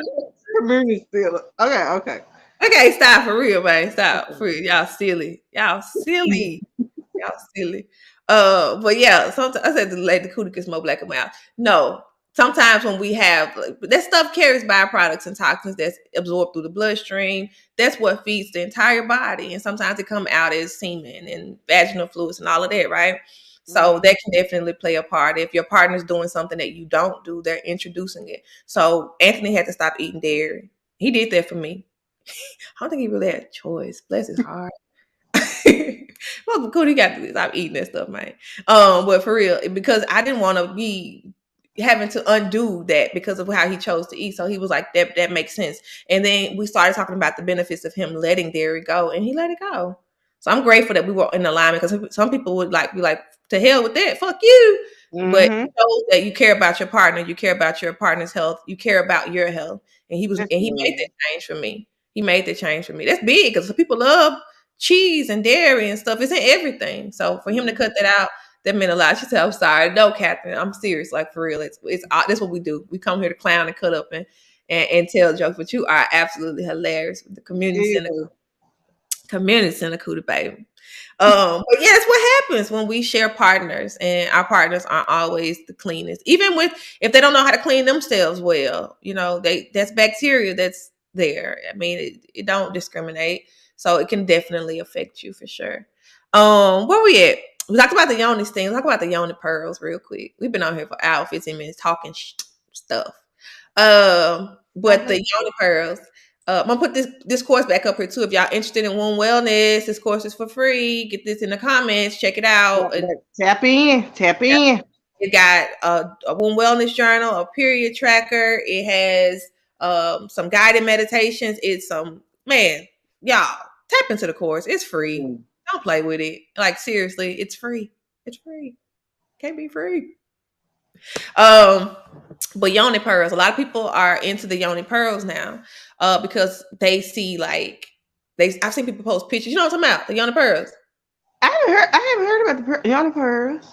So basically, a Yoni pearl is like they put these herbs into like a gauze and they tie it up, and it looks like little white pearls when they tie it up. But you know, like the gauze, like they use to clean wounds and stuff, like the little 4x4 gauze, they look like little knit. They use those and they put herbs in it and they tie it up, and the woman inserts it into her vagina. Is that And what's that, babe? that gauze when affect her in any kind of way? One would think, right? Yeah, of course it does. So what you'll see, I've seen these before and after pictures where they'll say like, "This is the Yoni pearl before I put it in, and then this is what it looks like afterwards." And they show all of this mucus, all of this discharge. Sometimes people have a little blood. It looks like it's like somebody threw up. It probably from you sticking that in you, ain't it? Precisely, my sister. Precisely. And they think that it's cleaning them out, but it's just the body's reaction to you just put gauze in your cootie. You just put somebody was putting boric acid. Boric acid. You know, they use that for roaches. Yeah. It is natural. It's natural. But that's what I mean. Like natural don't necessarily negate good, because it's still boric acid, bro. It kills roaches. It's too strong for your vagina. So, and I've known they say to put them pearls in and keep them in for like 2 or 3 days, right? I've not known anybody to complete them days. If you have, you a G, because it gets so intense. I ain't never used them before, but just hearing other sisters' accounts, people who come through the course, people who I've met in passing, they can't keep them in long because they irritate you so bad. They cause itching. Some people it cause burning. It's boric acid. Wow. I mean, the vagina is acidic, but you putting acid in an already acidic environment. That's rough. So what you're seeing is a byproduct of those Yoni pearls. It's basically causing a lot of irritation. You're like, oh, look, I cleaned all this out. No, you created all. You created all of that. Because you think about even the way they're constructed. Even if I put on gloves to make these pearls, I'm touching that. These gloves aren't sterile. Mm-hmm. Even so, rubber, nitrile, all of that is not natural to my vagina. So I'm touching all of latex. Exactly. And then they're going to use these to put these 4x4 gauze, which has little fibers and hairs. I was a womb nurse for a long time. And when we would cut the fibers and hairs from those gauze, it's like hair. It's like it sheds. Yeah, I know, because when you used to do my womb, I ain't trying to jump off the stage. No, I did do your wound care too, didn't Keita? Yeah. I did Keita wound care after her C-section. Keita had a C-section. When I was a wound care nurse, it was a very and we need to do a touch on it, the trauma of that. Oh, we got to let's do that next podcast talking about the birthing traumas, because that's definitely a story you need to share for sure. Yeah. For sure. Oh yeah, that's a good one. And write that down. But seriously, those little fibers, they're microscopic. And I remember like them flying in the air or maybe getting in my eyes, and they will irritate my eyes so bad. So I can only imagine what it would do to a very sensitive vagina as well. Then the herbs, people have to handle those things for you to put. You used to. They have to handle those things for you to put them in the form for you to be able to use them. They have to ship them. That's just not really in alignment with going into your vagina. Like she said, her doctor told her last week that she can use a boric acid suppository. As I'm gonna say, it's natural. Some people don't have problems at all, but it shows you how strong that natural thing is because how resilient are roaches. How Relentless. them some G's. So relentless. And if it's gonna kill the roaches, it's gonna kill some shit in there. It is gonna definitely, but it may not be all. You may not be maybe killing off some things that you potentially need. There's good and bad bacteria in the vagina. You don't just like an antibiotic.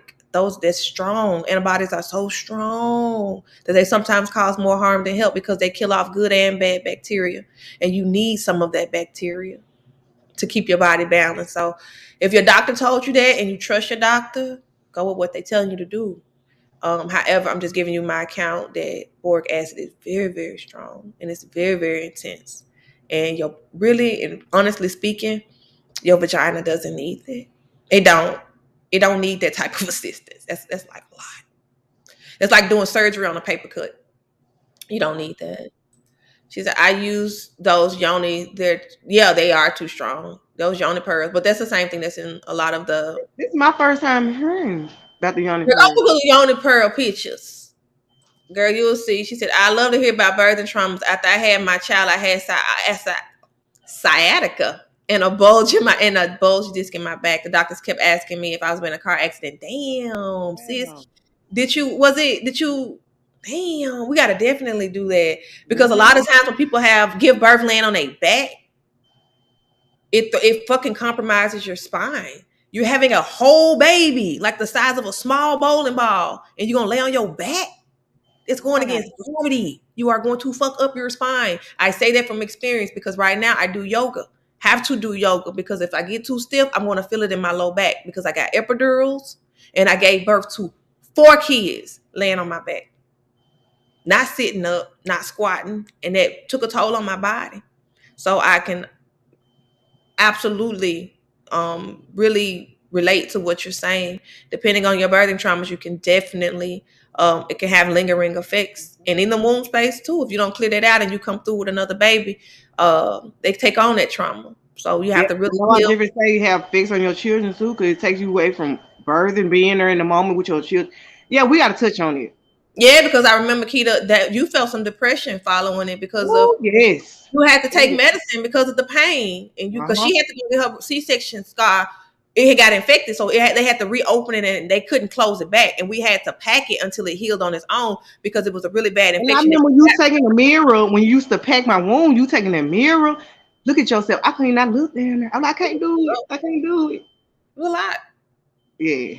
And so you was in pain, couldn't really hold baby like you wanted to. You was sometimes had to take the pain medication, so you was out of it and couldn't really bond. That affected breastfeeding. Oh, had to be in the hospital on IVs because it gave me what you call it? MRSA. From the hospital acquired infection, and everybody on that floor. I ended up talking to one of my good friends that worked that floor because I was a nurse at the time. And she said that like 6 other moms that used that same OR ended up with the same MRSA infection. So it was the hospital not being clean. When I used to go to wound care, the women used to be in there. We was in there for the same thing. We just be talking to each other. Oh, we just hate this happening. And the one woman, I ain't never had no more children. And I was like, wow. Wow. I mean, that was I had that same. I was thinking the same thing though. But like you said, we gonna touch on this. Go ahead, baby. But I was thinking the same thing, and there like earlier when I was saying there was part of the reason what made me lead up to getting a C-section because of what I went through that first birth, and I was like, man, that was hard. That was hard, and then it was how long I stayed in the hospital almost a month or almost 2 months. You due was to in. that, and they was trying to keep me longer. But you came up there and you told them that you were certified in it and all that, and you signed off just for me to come on because that time that I was in there, I was waiting for my baby, a newborn, A newborn, and and you I already was had. so sad. I was crying every day. It was so much depression with it. Yeah, it's a lot with the C sections for sure.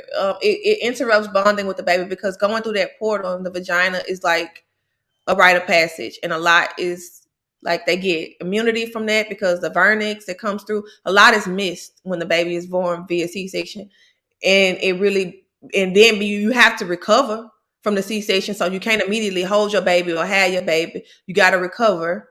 Then you've had medications that you have to recover from, which means that you're high, which means that Mhm. baby is high too. So it disrupts the bonding process, and that first hour of life is absolutely vital. If that skin to skin is not performed, if that it's called a golden hour, it Mhm. really hinders the mothering process. And I sometimes think it's done on purpose, man. It's I just just my thought you said, I'm thinking this song we said golden hour. what over The here. golden time of day. That just came to my mind when you said it. I love me some Frankie Beverly, baby. Man, that's my uncle. It's my uncle. My uncle them. But yeah, it does. It disrupts it, and it really delays breastfeeding. It delays mother baby bonding, and it delays healing and development when they do that. She said, "I put my hot pocket on." That's right, baby. I'm so happy for you. I'm so happy for you. Say no to the boric acid. I'm not telling you what to do. I'm out of that phase. I graduated that. I'm not the person telling people what to do no more. That's their free will. But I'm only gonna just like research it. And I'm glad that you advocated for yourself because boric acid is very strong.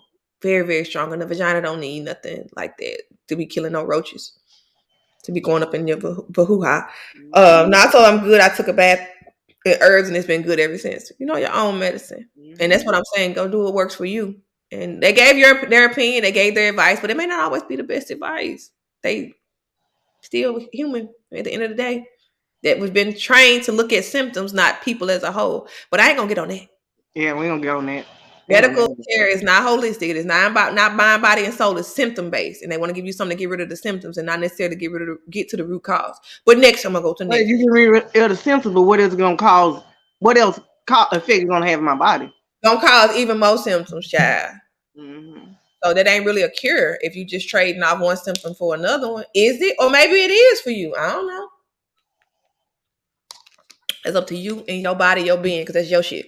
Um, I will never have a C-section again. They put it on you as first time. Man, don't they throw it in your and they start scaring you. The baby cord wrapped around their neck. Most babies' cords are wrapped around their neck. They breathing from the placenta, not through their nose. So it good. As long as the cord ain't impeded to where you ain't got no circulation, the baby is good. Most babies come out with their cord around their neck. Then they Ain't no matter. automatically tell you, "Oh, you had one, you gotta have another." That's what they did to me, and I ain't Yeah, no better. they I ain't say no that. no better. I ain't no better. They say about scar tissue and yeah, they got a Oh, whole. and that's why they told me I had to get clamps. I couldn't get my tubes tied regular because my tissue was so scarred that they had to put clamps on What it. they did. I mean, they didn't do it. Exactly. Okay, let me stop because Okay. what? Okay. And then your body's having to repair from something. We are intended to have babies out of our vagina. Some people say my cervix was just not big enough. No, you just wasn't in the right position. I'm just gonna give it to you. Ain't no such thing as an incompetent cervix. You just need to get in the right position to facilitate baby And being they born. told me that I stopped dilating. That was the cause of mine. Because you probably did. You was in the hospital. That's fight or flight. You in the hospital. I People over stopped here. at 5 centimeters with Kylie and wouldn't And go you anymore. They tried to balloon and everything. It wouldn't go anymore. one, you was on your back. Mm-hmm. Back. You ain't gonna move. You working against gravity, and then you in a hospital. Do you ain't never been in that hospital prior to that day? You're You so don't scared. You just so scared just about being in that environment, seeing all them lights and machines all around you.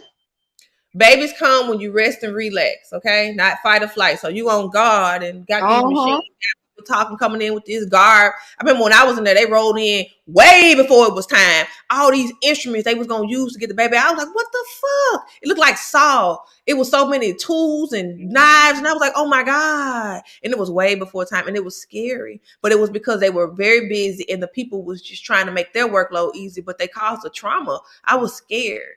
really, really scared. And luckily, I was still able to deliver vaginally. But when babies sense that you scared, and you tense up, they're not gonna come. They don't feel safe because you don't feel safe. So That's they will probably not. why They be like, that's probably no. why my Kylie was. He was like, I ain't coming out here. Take me to the house where I know where I'm at. And that's why Mhm. home births, like, like somebody goes to the hospital and have a baby, it could be hours and hours and hours and hours and hours and hours and hours and days. Mine was 27 hours and still had a C-section. Dang. Still had a C-section. You go, but I remember becoming a doula and doing home births, and I was like, damn, this is so quick. I don't think I ever had a home birth to last over 6 hours. Wow. Because they're familiar with that environment. They're comfortable. They're at home. They're not being told what to do. They're allowing their body to do what it needs to do. That makes the world of a difference. World of a difference.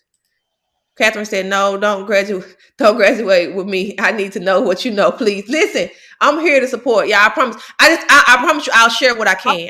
I'm with you on that, Catherine. But she make it clear to me, like she give me. I'm gonna say she gives me advice and she give me what I need. Like I ain't gonna say what I need, but she just help guide me. She I'm help great. guide me, but by all means, she lets me know whatever works for you. And I'm not telling you to do this. I'm telling you what I experienced, what I've been through. She lets me know, but Catherine, I'm with you. Like I'd be like, hey, what's it? And she let me know. This is just what works for me. I'm not saying it's gonna work for you, or this may help you. Yeah, yeah. But I'm with you, Catherine. Thank you, Keith. That shows evolution on my part because I used to be the pusher, pushing people out the porch. You gotta do this shit. Seeing what potential that I saw in them and not necessarily where they are. We talked about that with mama. Like, why does Uh-huh. she see it that way? She could just do it this way. But she has to see that. And it's not my job. Like that's robbing you of an experience if I just tell you, like if all by all means, if I give you I have remedies that work. Absolutely. They've worked for me and other people. I'm giving it to you as an option, not as being mandatory because I have really, in the past, I was a person who used to be hard on people. People didn't want to have conversations with me like that because I would tell them what they needed to do, not what they had choices to do. Like, this is your option. You can decide. This may help. So I'm changing that around. So I ain't leaving and going nowhere because wound wellness and advocating for women and educating women is what I do. But Mhm. I've changed my approach with being so harsh and rough and saying that only my way works. That's not true. That's not true. That works for me. That's worked for a lot of people around me. And maybe it will work for you. Let me tell you what I did and let me tell you how I did it. And if you're in alignment with it, move forward with it. But I'm in no position to tell you what you must do. You have free will. And I'm not the one to take that away. Absolutely not, because nobody's going to take mine away. Mhm. So I had to really learn that with having this education, with having this knowledge, with having these gifts, that you cannot impose on anybody's free will and their choices. But for those who are open to receive, So, let's do it. Let's get it. And she was saying straight traumatic. The hospitals are traumatic for sure. I was talking to a mom last night and I just wanted to just hold her and cry with her because what they put her through, they failed her. And they failed her, baby. They did. And they don't really give a damn. But we have to educate ourselves. When we bring in life into this world, when we are carrying a child, it gives us a duty. And although you're already probably tired from carrying a baby, you still have the due diligence of educating yourself so that you don't end up with more trauma. Sometimes we just don't know what it is until we met with it. And I'm not knocking it. I went through it 4 times before I took the initiative and my power back in my own hands to say that's not what I want to experience. With baby number 5, I was an experienced nurse. I was an experienced mother. And I knew what I didn't want to go through again because I almost died with baby number 4 from preeclampsia. Kidneys were shutting down. Started spilling protein in my urine. It was bad. They had to induce me, and I was on seizure precautions. I was on all kind of medication. My blood pressure was sky high. I almost died. It could have killed my child too. And I said, I don't want to take that route no more. And I became educated. I said at the feet of a woman named Debbie Marin, and I'll never forget her, ever, ever, ever, ever, ever, because she sat down and she educated me on how my body worked in a natural way, not necessarily how medicine defined it as working, and what I could do to remedy those things. And I healed myself with medicine and mindfulness. In medicine, I mean food. The way that I looked at food, the way that I ate food, when I ate food, I changed my relationship with food and it changed my life. It changed my mindset. It changed the way I birthed. I went from being high risk to giving birth with baby number 5 at a birthing center. Walking out of that birthing center 3 hours later to my own home, to my own bed, relaxing and being 100. Giving birth to baby number 6 by myself. Not by myself, meaning that I had my husband, I had my family there, but I didn't have a doula. I didn't have a midwife. I didn't have a certified doula. My husband was my doula. My daughter was my doula. But we didn't have any medical professionals present. And I chose that because that's where I felt safest. And that's magic all in itself. Yeah, it's a whole journey. Catherine said she had 28 hours and still no C-section. That's a problem. That's a long ass labor. Just imagine how tired your body must be after trying that long and then having to go through a C-section, which is very traumatic. We used to giving birth out of a vagina, not our bellies. So your body has to work twice as hard to heal. And it's like, what happened? Wait a minute. It's confusing. That's a lot. To have a C-section, that's a lot. People like, I'd rather have a C-section because my cootie ain't gonna get stretched. Well, news, your cootie gonna get stretched anyway if you win the labor. Not whether you get your birth baby out of that thing or not. The thing, and then you just saying that about the C-section thing, I can remember that doctor telling me when he was like, well, we all these hours in, we could keep on trying and for the baby to come natural, but you be so tired and exhausted, or we could try the C-section. Girl, I automatically went for the C-section because I was just so tired and so like just, baby, come on. And it got to a point where I'm worried about my baby at that point. And they started talking about heart rate and all of that. And of course, baby, heart rate gonna start doing crazy. And like you said, that's when you're making a choice when you're in a traumatic situation. Yeah. Because I was like, I'm just so tired. Just come on, get the C-section. Come on with the C-section. And why did I say that? Woo, child. I mean, it's just like people be in the interrogation room. And then they be like, they can go and take the deal because they done got house them for so long. They come and bring you this option of C-section, and they don't feed you. They don't give you no food. Sure don't. You got the IV fluid, which is, and then you got no food. You've been laying in the bed. I know for me, if I lay in the bed all day, I'm going to feel even more tired. Like you on your back, you're working against gravity. You just working against yourself. So you want to tap out. It makes you want to tap out. So don't you dare feel bad about the decision that you made because you was put in a difficult situation. That was the best choice at that time. At that time. So it's a lot. She said her grandma was a midwife in the early 50s and the hospital is a great, absolutely. Absolutely. And birthing women, because I sit on a board in Colorado, Black women are dying we're going to say in the past, had been dying at a disproportionate rate. For sure. And it's all because of discrimination. A lot of providers see you and they have biases that they don't even know exist within themselves because it's been embedded in the fabric of the medical system. So they don't know how to serve you, truly serve you. So they dismiss your pain. How many women get sent home and say they ain't in labor, go and have a baby in a parking lot, or go and have a baby as soon as they get home because they dismiss your pain. And you're supposed to be the strong Black, or you're extra, and she's just exaggerating. So much. It's so many biases and layers in the hospital system. That's why I didn't feel. And you're taking a gamble every time you go in there. You know your doctor is going to deliver your baby, hopefully, but that doctor may not be on call. The doctor may be delivering another baby. You damn sure don't know your nurses. Then it's the fact that they be having, when me, I'm speaking on me, they be having them students on me. I mean, they be having students. I mean, how y'all have students that's still learning this, dealing with my life? Keita, don't be hard on the students. They got to learn too, but just don't practice on me, man. I mean, because they do they make everything else, do a replica of a human that they can work on. Y'all putting them on real humans. Wow. And as a nurse, I'm retired now. But as a nurse, I remember being in medical school and asking people going there and they're like, okay, this is my first IV. I'm going to start this IV on you. People like, hell no. And they got the right to say no. I don't want you to experiment on me. You ain't experienced. But at the same time, a lot of those students be the best because they're eager and they want to be perfect. But at the same time, I just don't fuck with the hospital. The hospital is really good at putting people back together when they talk to Frankenstein shit. If you you got your arm cut off, they can help you out. But like, Mm-hmm. normal processes of healing your body. First of all, having a baby is not an illness. It's a normal part of life. It's natural. So you should not be in a place where sick folk is. That's my thinking of it. Because Wow. people Yeah. in there dying, people in there fighting for their life, people that been shot. You at the You med. giving birth, you're a new life in the come. So why won't bring a new life into? Oh, wow, That energy alone. wow. That energy alone. Just Look, thinking about it like this. Catherine said that happened to my cousin. She had a stone and also died. Oh my goodness. Oh my. Like, my condolences.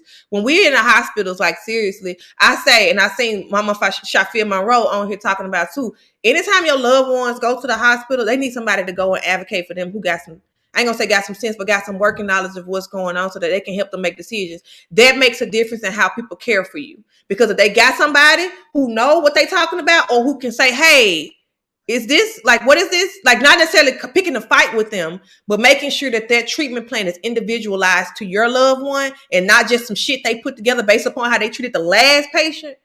They treat them differently because they know I got somebody who's going to question me. I got somebody who know what they're doing, and I'm going to take extra care to make sure I'm giving them the best support. That's And anytime you it's a did nursing that. home, huh? You did that for me. No, I did. Yeah, you did that for me when I was in the hospital. With the care, the mercy care, and you said you came down. You was like, well, why y'all doing such and such? Girl, them thoughts were looking like, hold on, she knows some stuff. Cause they was, cause you like, well, why you got this running and why is she doing this and why you were questioning them and they wasn't expecting it. They wasn't expecting it at all. And then I got to the point when I used to go to the wound care before you took over doing my packing my wound. They was like, whoever doing your wound care, we ain't never seen it healed and closed and look this good. We need them to work for me. Remember, I've told you like they Yeah. always asking me would you work for them. But you did that. You did that for me. And it was like they were just blown back because you were asking them stuff that I didn't know. But I was and I give thanks to you like that. Like, I but give thanks to you. yeah, And I ain't you going did that. I ain't going to try and pick no fight with nobody either. I knew how to talk to people, and I just genuinely ask questions because they can easily say, "Get the hell up out of here." It's their house. They can put you out if you're going to cause some drama. I tell doulas that as well. We know what the questions to ask, but it's how you ask them too. Let them know that I'm not here to be your enemy. Let's be allies so that this person has a great birthing experience. So it's the same way for my sister. This is my sister. I love my sister, but you ain't finna be doing or anything. So what is like? I understand she has this going on, and I see that. So what's the purpose of just asking questions? Let them know I'm truly asking to discover what's going on here, and make sure we got the right treatment plan for her, not to And discredit. they faces were like they was blown back because they weren't expecting it. They Especially a were. little, like, and I hate to even bring race in. A little young back at that time. I was early 20s. Little young black girl coming in with this information they wasn't used to. Like, who the fuck is she? Damn, But we know stuff too. But that's become a superpower because so many times I walked into the room and people discredit me just because of what I look like. It's a little black girl from the ghetto, child, please. And then they realize that mind and that heart, they be like, whoa, wait a minute, this motherfucker got something going on here. But I just, that's why I say your energy speaks louder than words. I don't go on there trying to force my way, putting on my little suit jacket, putting on my jacket that say RN. I ain't got time for that. I ain't got time for that because you can choose to still see me at the end of the day. So I just say the hospitals that you are in their house. And if you refuse certain things, or if you question certain things, some people might get offended and they might refuse to even take care of you. So I try to stay away from there. Like, I don't fuck with them. I don't. But some people, that's what they rely upon. They trust them. And if you trust them, that's good. I've seen people try and birth at home and they're not successful, but get to the hospital and they feel safe because for some reason in their psyche, the bells and the whistles and the machinery and the doctors make them feel like, oh, I'm around people who know what they're doing. Now I'm safe, because they don't trust themselves enough. And that's okay. What works for you works for you. But there's a lot of barriers in the hospitals. Catherine said exactly. No students, please. Child. And some people just be they be like really like kind, and they be like, okay, you can work on me, that's fine. And I then just don't like how they like, even you going to like the regular appointments for your preparing for your birth, how they just make you like you were an experiment. And then and sometimes don't even not ask you, is it okay if this? I think it's just experiment. It's so uncomfortable. It's a violation of your rights. You should always have the option to, and this is something they can violate your rights if you don't know them. And for Mm-hmm. a lot of us, we get intimidated. Now, a lot of people, I ain't gonna say us, but I don't. But a lot of people get intimidated. I used to when I'm around like doctors and people with all these letters behind their names and stuff. You feel like you don't. This is their ball, like this is their wheelhouse, and the ball is in their court. Let me just be quiet because I don't know nothing. But you know yourself. You know what you want and what you don't want. Hopefully, but sometimes and you don't question it, or maybe I don't have that right. They don't feel like they have the power to. They don't have they don't have enough, like the self-esteem needs to be worked on. The self-worth needs to be worked on because they don't feel like they're important enough to speak up for themselves in those spaces. So they'll just let people do anything. I was one of them people. And I remember I experienced that too, Keita. I was 15 and pregnant. And actually I was 16 at the time, getting ready to have my second child. And I was at the med place because I was high risk because of my blood pressure. That's my case too. And the Medplex, if anybody know about the Med in Memphis, Tennessee, this lip chap will be helping me, not hindering. Okay, but I ain't doing it. Um, they are experimental hospital. It's a teaching hospital. A lot of the medical schools down there use those patients because it's low income. A lot of people who are low income go there. A lot of people who have state insurance go there. A lot of people who don't have no insurance go there. So they use these people as basically guinea pigs to practice on them, to teach. And sometimes it's helpful, sometimes it's not. For me, I was 17. I was a minor. 16. I was a minor. And I remember going in to get a breast exam.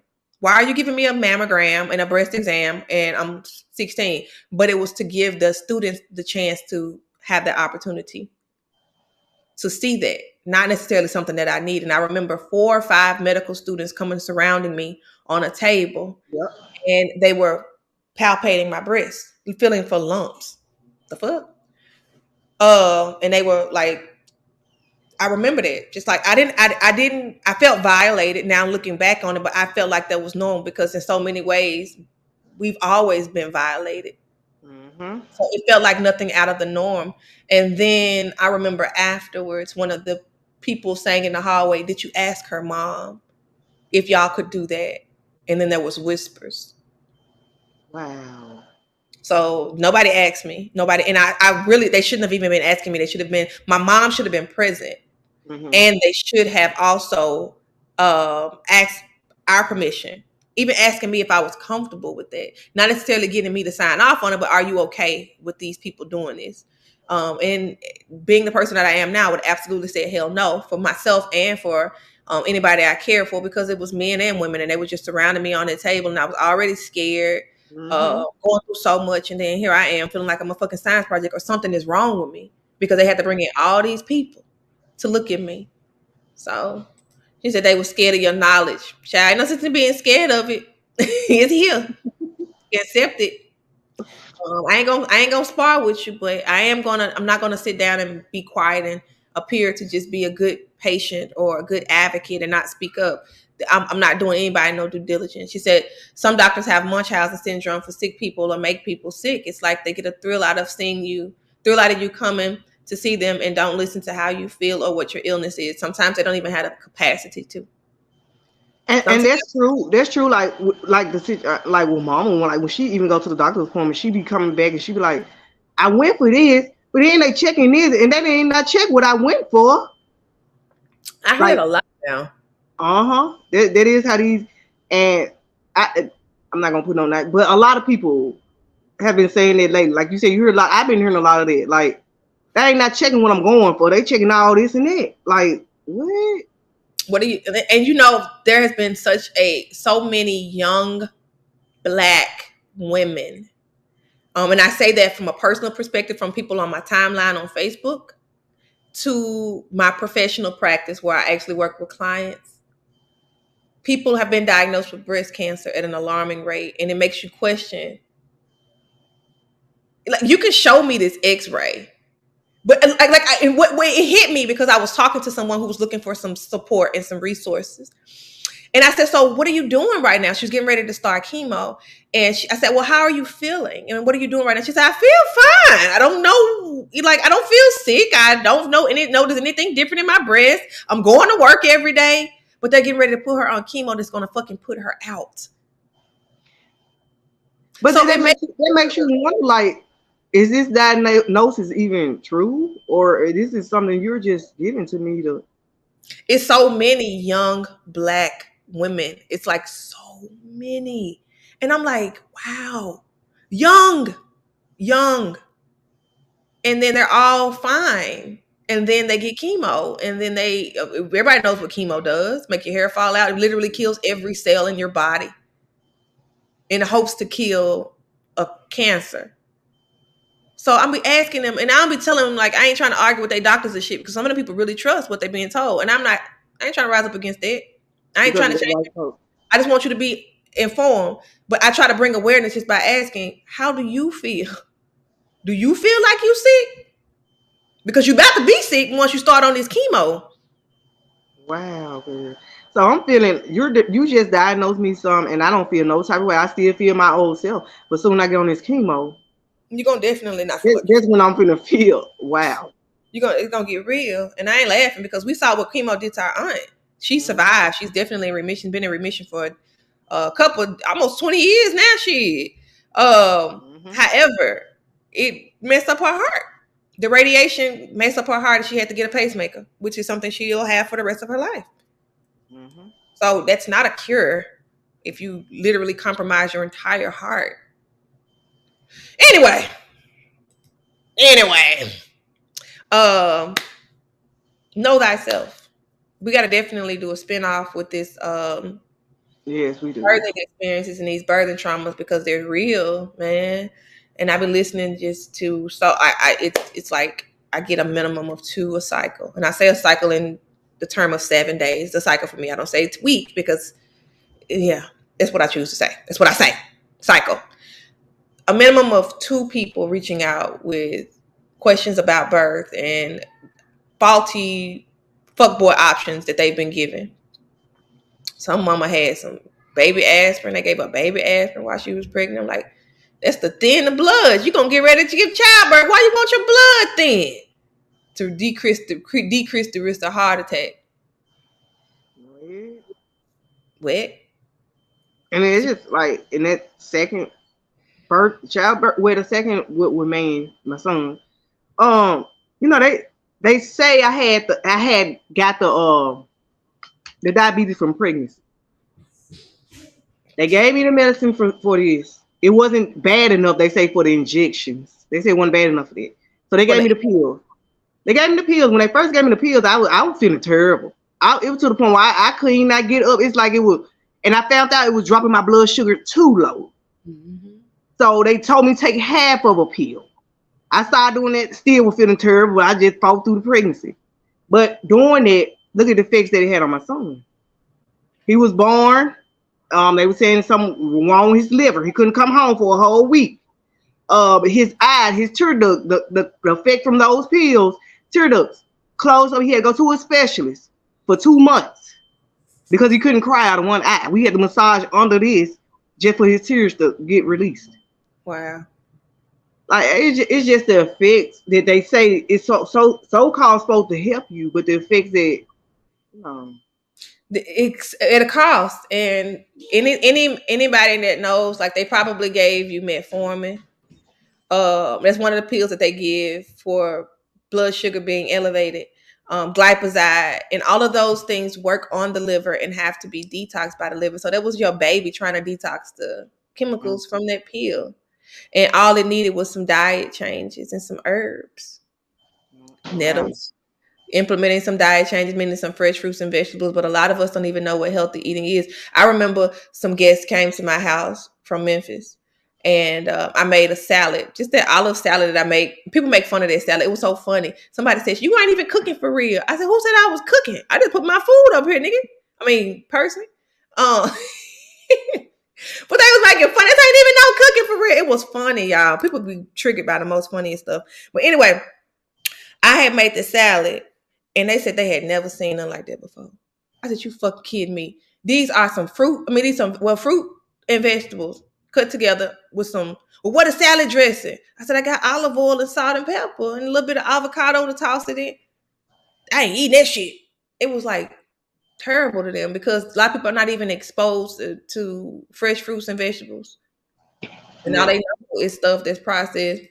Catherine said aspirin or progesterone and steroids. Progesterone can be beneficial. Aspirin, absolutely not. Steroids, no. But I mean, they really, if your body's trying to do something, the steroids is like basically creating an environment to keep the body, like for people who have autoimmune disorders like lupus and rheumatoid arthritis, it's inflammation for a reason.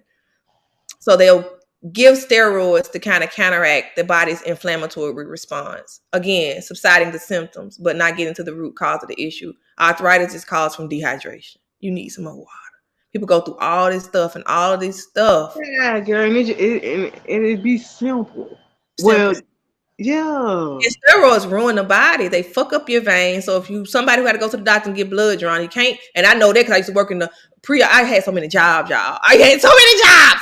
I used to work in pre-op, and we used to have to start lines for people who's going to go on eye surgery, and people who was on steroids who had chemo, they veins were shot. They either had porta or we had to stick them in very not so comfortable places to get a line started because they had to get the medication via IV because they was gonna be out. So steroids are horrible on the body. It puts the body into fight or flight mode. Puts a lot of chemicals, create a lot of chemicals that causes feminine imbalances, causes heart problems. It stresses the heart. It stresses the body. Puts you in fight or flight mode. Progesterone can be helpful, especially if you're like facing miscarriage. But they be overdoing the shit.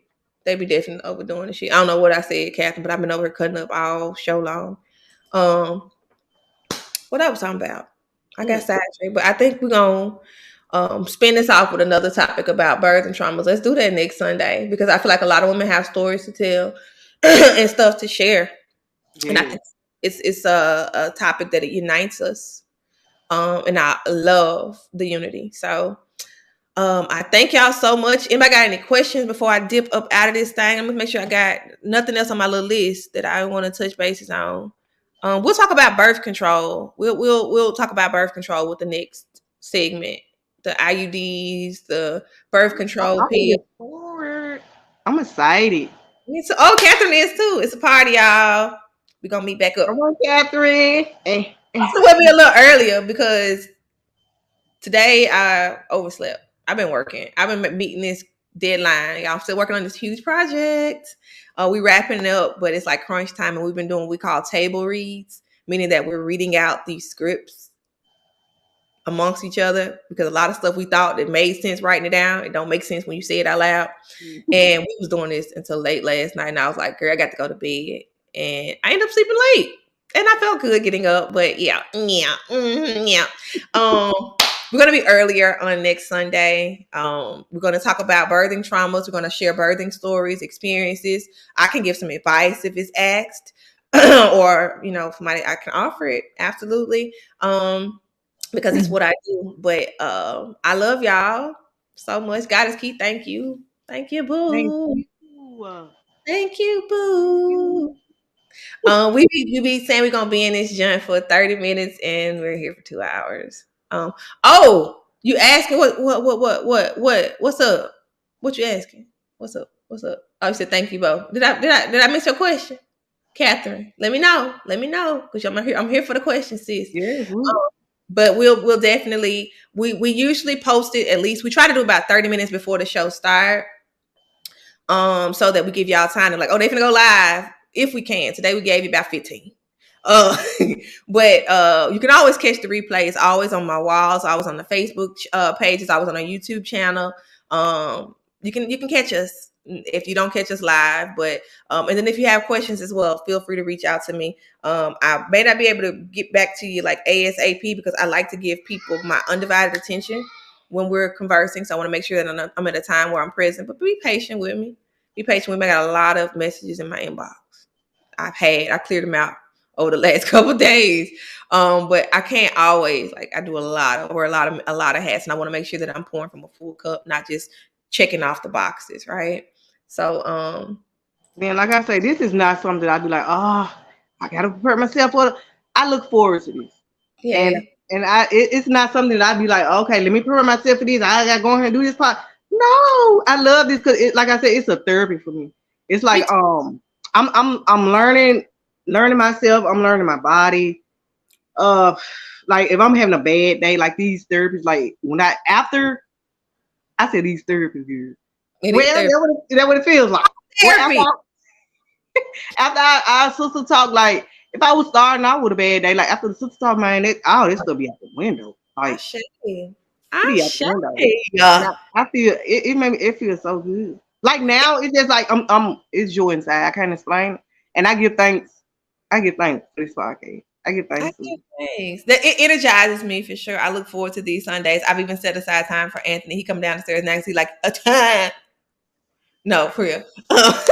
But he has a lot of things that he does on his own, and I try not to boggle him down with all of my endeavors and my projects because we are a team. And where when my attention or my energy goes somewhere else, he has to pick up my slack. We got small kids, so I have to make sure that I'm giving him his time. As you can hear Miss Fruit cutting up sideways right now. So I'm gonna get this man a break. Yeah. So this is always therapy for me because this is like my time. This is when I get to talk, express myself, get amongst my sisters, and just like have, like I said, my time. So it's self care for me. So I love it here. me Catherine said, too. "No, I was saying I'm going to ask some questions." Oh, baby, please do. We're gonna come through with them. I'm excited about this. I'm excited about this topic. Tell a friend, or tell a friend, or tell a friend, especially people pregnant or maybe in the postpartum period, planning to get pregnant. Tune in, tap in. They ain't gotta always catch us live either. They can catch the replay, but it's really good if you're live. That way you can ask questions if you have them. We can discuss it. We know a lot of stuff. We don't know everything, but maybe somebody who's watching knows, and we can just share intellect. It's just a space where we can kind of just sit around the table and just powwow. She said, "Yes, it's my self care day. I love these talks." Ashe, Ashe. I Thank you for say, including us in your self care day. That means a lot. That truly means a lot. So with that being said, we are at 2 hours. Ooh. Love y'all to life. Kitty, got anything? Any closing remarks? God is key. You can bring the baby down. um, She just can't. I look forward to it, and it feels so good when other people could relate, and you could help others, like just by sharing you'll just think just by you sharing what you're going through that maybe I'm the only one going through this, but you're actually reaching out and you're other people having other people to speak their truth, and Yeah. and that's amazing to me. And I love that we're able to operate from a space of inclusion instead of division. Like it's so many things that we can point out and say, this makes me different from her, or that makes somebody superior or inferior. But if we can get together and share common ground and common experiences, I think it's a way to bring us together. And I enjoy the togetherness, just being open, laughing, talking about the community cootie and all of that's funny. It's funny. We have a laugh together. Like life can be challenging, life can be heavy. So being able to share, hey Mina. Hey, Mina got her overalls on today, y'all. Uh, right. her new name Mean Bean. Say hi, Mina. Oh, look at you, girl, with them bright colors. You know I like them colors. Good. She hungry. She said, "Good, you moved at them things." She hungry. Yep. We still breastfeed over here. Um, and she be looking. So I'm grateful for the togetherness. Hi. You're talking about me. I'm talking about the baby. I'm teasing. No. Oh shoot. Well, for real, y'all, I'm gonna get out of here. I appreciate y'all so much. Thank y'all for rocking with us again. Again, this is us being us. Same place, same day. Gonna be an earlier time, but we'll definitely give you the heads up. Well, we'll strive for earlier time, but we just operate and flow over here. But just know, um, yeah, she said, "God is yes, key." Beautiful said, "Ashe." That's I good. I'm grateful. say, We come here, laugh, share some information. So yeah, she said, I'll tune in next week. All right. So with that being said, peace and abundance. Fruit said bye. She's saying bye, y'all. Love y'all to life. I will see y'all on next Sundays. This is another edition of Sister Talk. Be good and well to yourself so you can be good to other people. We cannot give anybody anything that we have not given ourselves first. So love y'all to life, my sisters and brothers, if y'all tuning in. And I will catch y'all. We will catch y'all again on next Sunday. Love y'all. Peace.